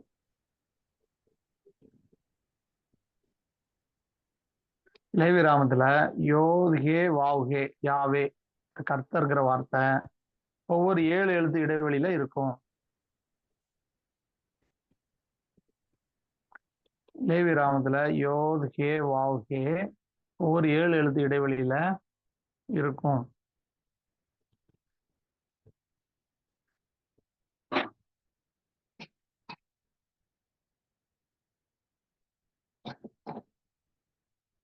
இந்த யோதிகை வாவிகை கர்த்தர் தாங்க முழு வேதாமம். நீங்க நம்ம சாதாரணமா எடுத்துட்டு போயிடுறோம், ஒரு எழுத்து கூட்டவும் கூடாது குறைக்கவும் கூடாதுன்னு. எபிரேயத்துல நீங்க பழைய ஏற்பாடு புதிய ஏற்பாடுன்னு சொல்றோம்ல, இதை எபிரேயத்துல எழுதிங்கன்னா மொத்தம் 26 எழுத்துல வச்சிருக்காருங்க. ஏன் 25ல வச்சிருக்கலாம், 24ல வச்சிருக்கலாம், 30ல வச்சிருக்கலாம், ஏன் 26ல வச்சிருக்காரு? 26னா கர்த்தர். அவர்தான். அதுதான் ஐயாவோட போன வாரத்துல ஏதோ சாட்சி சொன்னாங்க, ஆண்டவர் வந்து நானே வேதாகம்னு சொன்னாரா, அவர் தான் வேதம். வேதம் என்னிலிருந்து புறப்படும், ஆலஃபன் டவுல இருந்து தான் புறப்படும்னு இருக்கு எபிரேயத்துல. அப்போ பாருங்க, பழைய உடன்படிக்கை புதிய உடன்படிக்கைங்கிறது எபிரேயத்துல எழுதுனீங்கன்னா 26 எழுத்துல வச்சிருக்காரு. அதான் தோரா நெபீம். அதை நான் எழுதி உங்களுக்கு வேணா அனுப்பிச்சு விடுறேன். இந்த 26 எழுத்துல அஞ்சு பாட்டா வரும். தோரா, நெபீம், கெத்துபீம், ஹாபெரித், ஹா கதேஷாக். அப்படின்னா எபிரேயத்துல தமிழ் வார்த்தை, தமிழ்ல பழைய உடன்படிக்கையும் புதுப்பிக்கப்பட்ட உடன்படிக்கையும் வரும். இத கரெக்டா 26 எழுத்துல வச்சிருக்காரு. யோதிகை வாவுகைன்னா 26 கர்த்தர். அந்த கர்த்தரை பத்தி நம்ம பேசுறோம், எவ்வளவு ஜாக்கிரதையா பேசணும். அதனாலதான் அதிக ஆக்கினை அடைவோண்டு அறிந்து உங்கள் அநேகர் போதகர் ஆகாதிருப்பீர்கள். போதிக்கிறவங்க ஆண்டவரை குறித்து சரியா பேசணும், நம்ம கரெக்டா பேசணும். இன்னைக்கு நம்ம பிரதமரை பத்தி தப்பா பேசினா தூக்கி அவதூறு வழக்குன்னு தூக்கி உள்ள போட்டுறான். பூமிக்குரிய அதிகாரிக்கு இந்த நிலைமை. நம்ம பேசும்போது ஆண்டவரை குறித்து தப்பா பேசணும்னா பரலோகம் கண்காணிச்சுட்டே இருக்கு நம்மளை. எவ்வளவு வருத்தப்படுவார் ஆண்டவர், எவ்வளவு பெரிய குற்றம். அதனாலதான் நம்ம பேசுகிற ஒவ்வொரு வார்த்தை குறித்தும், வீணான வார்த்தை குறித்துன்னா இந்த வார்த்தையை குறிச்சு இல்ல, வாயிலிருந்து கர்த்தருடைய வார்த்தையை பேசுறோம் பாருங்க, அந்த வார்த்தையை வீணா பேசுனா கணக்கு கொடுக்கணும். நம்ம பேசுகிற ஒவ்வொரு வீணான வார்த்தையை குறித்தும் கணக்கு கொடுக்கணும்னா கர்த்தருடைய வார்த்தை தான் வேதம், வேதம் தான் ஆவியானவர், அவர் தான் சத்தியம். அதை குறித்து நம்ம வீணா பேசணும்னா நாம கணக்கு கொடுக்கணும். வீணான பேசுகிற ஒவ்வொரு வார்த்தையை குறிச்சும் கணக்கு கொடுக்கணும். அதனாலதான் நம்ம சரியா பேசணும். இந்த சரியா பேசுறதுக்கு தான் வியாக்கியானத்துல இருக்கிற பெரிய பிரச்சனை. நம்ம இஷ்டத்துக்கு வேதத்தை புரிஞ்சுக்கிட்டோம்னா நம்ம இஷ்டத்துக்கு ஆண்டவரை பத்தி சொல்ல ஆரம்பிச்சிடும். நம்ம இஷ்டத்துக்கு சொல்ல ஆரம்பிச்சோம்னா வசனம் லிங்க் ஆகலைன்னா மாட்டிக்குவோம். அப்படிதான் இன்னைக்கு நிறைய சபைகள்ல நிறைய பிரிவினைகள்லாம் நடக்குது. சரியா? இப்போ யோதுகே வாவுகே அப்படின்னா லேவியராமத்துல ஒவ்வொரு 7 எழுத்து இடைவெளியில வரும் இருக்கும். ஆதியாம யாத்ராமத்துல தோராக்கு வர்ற அந்த 4 எழுத்து டவ் வாவ் ரேஷ் கே, அந்த 4 எழுத்தும் 50 எழுத்து இடைவெளியில ஆதியாம யாத்ராமத்துல வரும். ஏற்கனவே பார்த்துருக்கோம். லேவியராமத்துல ஆதியாம யாத்ராமத்துல தோரா அதுல இருக்கிற எழுத்து 50 எழுத்து இடைவெளியில மாறி மாறி வரும். லேவியராமத்துல யாவேல இருக்கிற யோதுகே வாவுகையில இருக்கிற அந்த 4 எழுத்தும் யாவேல இருக்கிற 4 எழுத்தும் மாறி மாறி வரும். 7 எழுத்து இடைவெளியில வரும். எண்ணாகமத்துல ஹாரூத் ரூத், அதாவது ஹாரூத் போவாஸ் ரூத் இருக்கு இல்லையா, அது வந்து அப்படியே ரிவர்ஸ்ல வரும், ஹாரூத்னு வரும். அதாவது ரூத்னு எழுதுற வார்த்தைய திருப்பி எழுதுனா ஹாரூத்னு வரும். அந்த வார்த்தை எண்ணாகமத்துல உபாகமத்திலையும் 50 எழுத்து இடைவெளியில வரும். சரியா?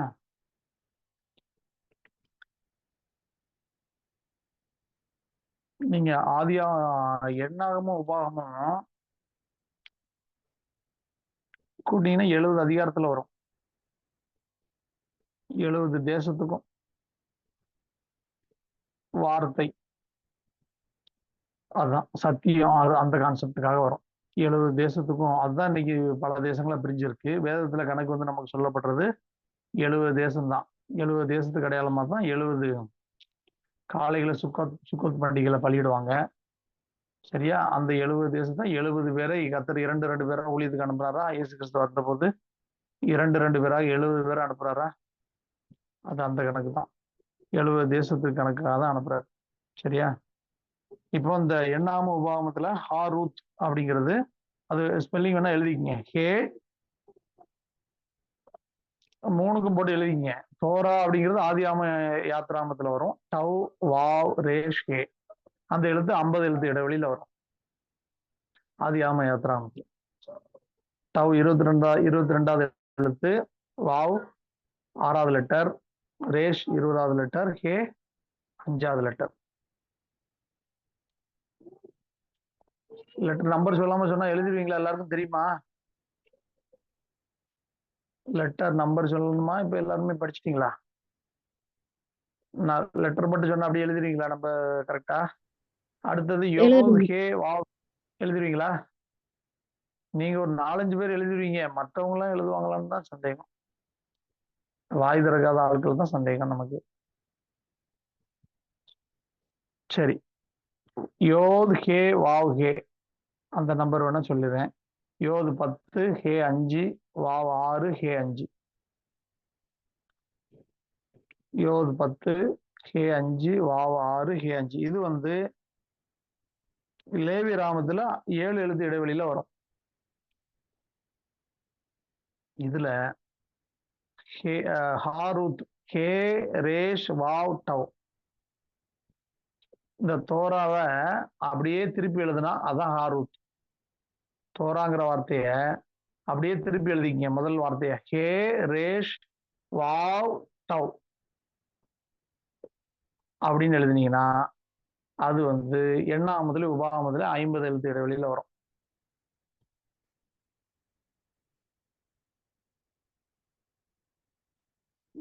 அவர் பரிசுத்தரா இருக்கிறாரு, நாமும் பரிசுத்தரா இருக்க வேணும்னு சொல்றாரு. அவர் பரிசுத்தரா இருக்கிறாரு, நாம் அவரோட நெருங்கி பழகுறதற்கு 5 விதமான பலி இருக்கு. அதை குறித்து நம்ம அடுத்த கிளாஸ்ல டீட்டெயிலா பார்க்க போறோம். ஒண்ணு வந்து சர்வாங்க தகன பலி,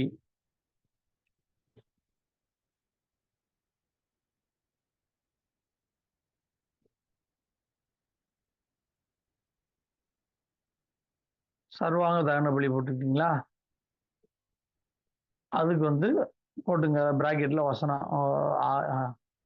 ஆதாரம் எழுதிக்கிங்க. எபிரேயர் 10ஆம் அதிகாரம் 4ல இருந்து 7 வரைக்கும் சர்வாங்க தகன பலிக்கு. எபிரேயர் 10ஆம் அதிகாரம் 4ல இருந்து 7 வரைக்கும். மத்தேயு 26ஆம் அதிகாரம் 39ல இருந்து 44 வரைக்கும். மத்தேயு 26 39ல இருந்து 44 வரைக்கும்.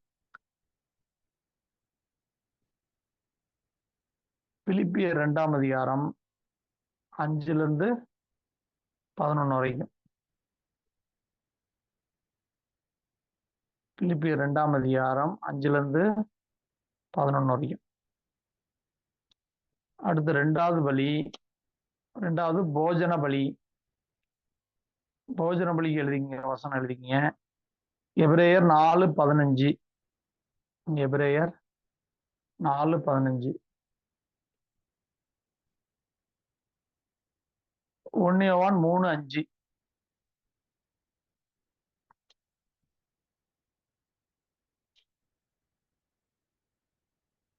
1 யோவான் 3:5. அடுத்தது சமாதான பலி. 3வது சமாதான பலி ரோமர் 5:1. அதுக்கு வசனம் எழுதிங்க. ரோமர் 5:1, கொலோசியர் 1:20, கொலோசியர் 1:20.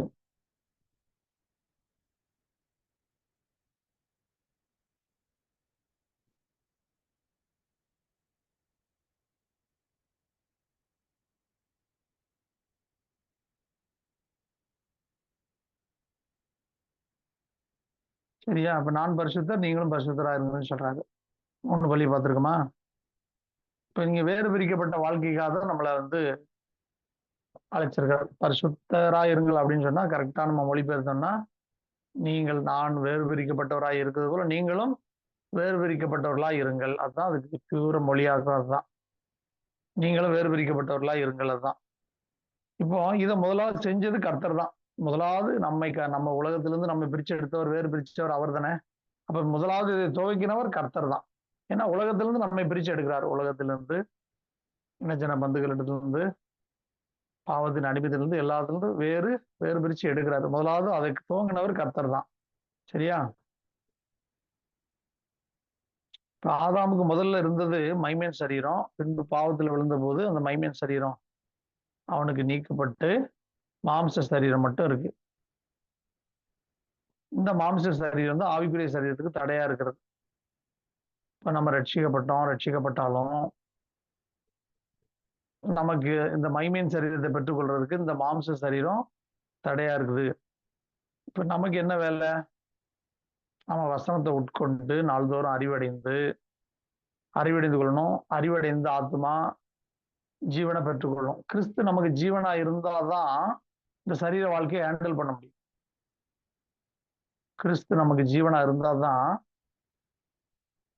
ஆத்மாவில் அறிவு இருந்தாதான் நம்ம இந்த சரீர வாழ்க்கையை சரியா நடத்த முடியும். அதுக்கு தான் நம்ம நாள்தோறும் நம்ம அறிவடைய வேண்டியதா இருக்கு.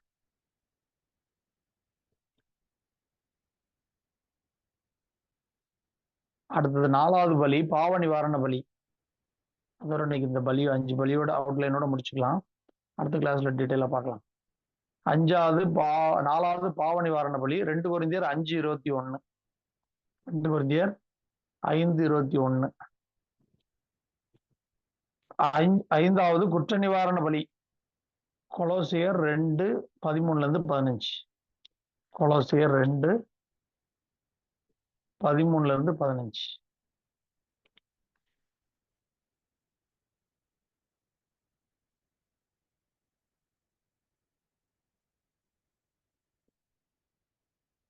இந்த 5 பலி ஏன் கொடுத்தாரு? 5ங்கிறது யாரு? கர்த்தரை குறிக்கிற நாமம் ஹேங்கிறது. அவரோட நெருங்கி பழகிறதற்கு கொடுத்ததுதான் இந்த 5 வகையான பலி. அதை பற்றி டீட்டெயிலா அடுத்த வகுப்புல நம்ம பார்க்கலாம். இதோட இன்னைக்கு நம்ம முடிச்சுக்கலாம். இந்த ஹாரூத்துக்கு மட்டும் இன்னொரு தடவை சொல்லுங்க. இந்த சொல்றேங்க. கே ரேஸ்ன்னு சொன்னீங்க. ஹே ரேஷ் வாவ் டவ். ஹே ரேஷ் வாவ் டவ். டவ் வாவ் ரேஷ்கே தோரா. தோராவை அப்படியே திருப்பி எழுதினீங்கன்னா ஹாரூத். ஹே ரேஷ் வாவ் டவ். தோரானா போவாஸ் ரூத்துக்கு சொல்றதுதான் தோரா. நமக்கு தோரான்னு சொல்றோம் தான். நம்ம போவாஸ் ரூத்துக்கு சொல்றதுதான் தோரா. அந்த ஹேங்கிறது இந்த ஹே தனியா எடுத்தீங்கன்னா இது வந்து போவாஸை குறிக்குங்க. இந்த மீதி அந்த இப்ப ஹாரூத்துல நீங்க ஹே எடுத்துட்டீங்கன்னா ரேஷ் வாவ் டவுங்கிறது ரூத்தை தான் குறிக்கும். இந்த போவாஸ் ரூத்துக்கு சொல்றதுதான் தோரா. ஆக்சுவலி ஹேங்கிறது எழுதிங்க. ஹேங்கிறது போவாஸை குறிக்கும். ரேஷ் வாவ் டவுங்கிறது ரூத். தோராவில் இருக்கிற அந்த 3 எழுத்து ரூத். அந்த ரூத்துக்கு போவா சொல்றதுதான் தோரா.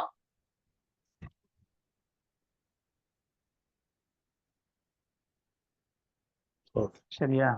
மணவாட்டிக்கு மணவாளன் சொல்றதுதான், மணவாட்டிக்கு மணவாளன் எழுதி கொடுத்ததுதான் வேதம்.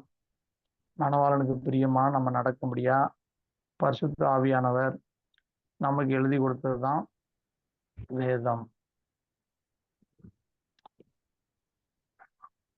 பிதாவை நமக்கு இயேசு கிறிஸ்துக்கு அப்பா மாதிரி நமக்கும் அப்பான்னு காட்டுது வேதம். குமாரனை பிதாவுக்கு பிள்ளை நமக்கு மணவாளனா காட்டுது வேதம். பரிசுத்த ஆவியானவரை நமக்கு மாமியாரா காட்டுது வேதம். குமாரனுக்கு அம்மாவாகவும் நமக்கு மாமியாராகவும் காட்டுது. குமாரனுக்கு அம்மா அந்த மாதிரி காட்டல.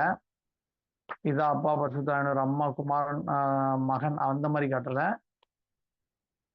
இந்த பிளான் வந்து பிதா போட்டு அதை குமாரன் நிறைவேற்றுறதுக்காக, குமாரனுக்கு ஒரு மணவாட்டியை உருவாக்குறதுக்காக தான் குமாரன் வர்றாரு. இத மணவாட்டி புரிந்து கொண்டு ஆயத்தமாகிறதுக்காக பரிசுத்த ஆவியானவர் வேதத்தை எழுதி கொடுக்கிறார். இந்த பரிசுத்த ஆவியானவர் மணவாட்டி புரிந்து கொண்டு மணவாளனுக்கு ஏற்ற துணையாக உருவாகணும்னு சொல்லி எழுதி கொடுத்ததுதான் வேதம். அதனாலதான் பரிசுத்த ஆவியினால் அன்றி ஒருவரும் வேதத்தை படிச்சா புரியாது. காரணம், வேதம் ஆவினால் எழுதப்பட்டது. அந்த ஆவி நமக்குள்ள இருந்தாதான் வேதம் புரியும். நமக்குள்ள வேறொரு உலகத்தின் ஆவியோ மாம்சிகத்தின் ஆவியோ இருந்தா வேதம் நமக்கு விளங்காது. ஏன்னா வேதத்தை எழுதினவரும் பரிசுத்த ஆவியானவர். நமக்குள்ளேயும் பரிசுத்த ஆவி இருந்தாதான் வேதம். ஏன் எப்ரையும் படிக்க முடியும் அப்படின்னு சொல்றோம்னா, வேதத்தை எழுதுனது ஆவியானவர். நமக்குள்ள அதே ஆவியானவர் இருந்தாதான் வேதம் விளங்கும். நமக்குள்ள மாம்சிக ஆவி, உலக சிந்தை, அடிமைத்தன சிந்தை, மாம்ச சிந்தை எல்லாம் இருந்தா புரியாது. ரொம்ப கஷ்டமா இருக்கும். சரி, நம்ம ஜெபம் பண்ணி முடிச்சுக்கலாம்.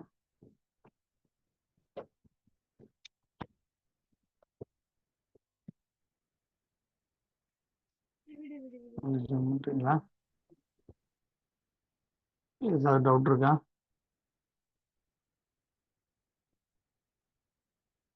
சரி சரி, நான் ஜெபம் பண்ணிடுறேன். ஜெபம் பண்றீங்களா?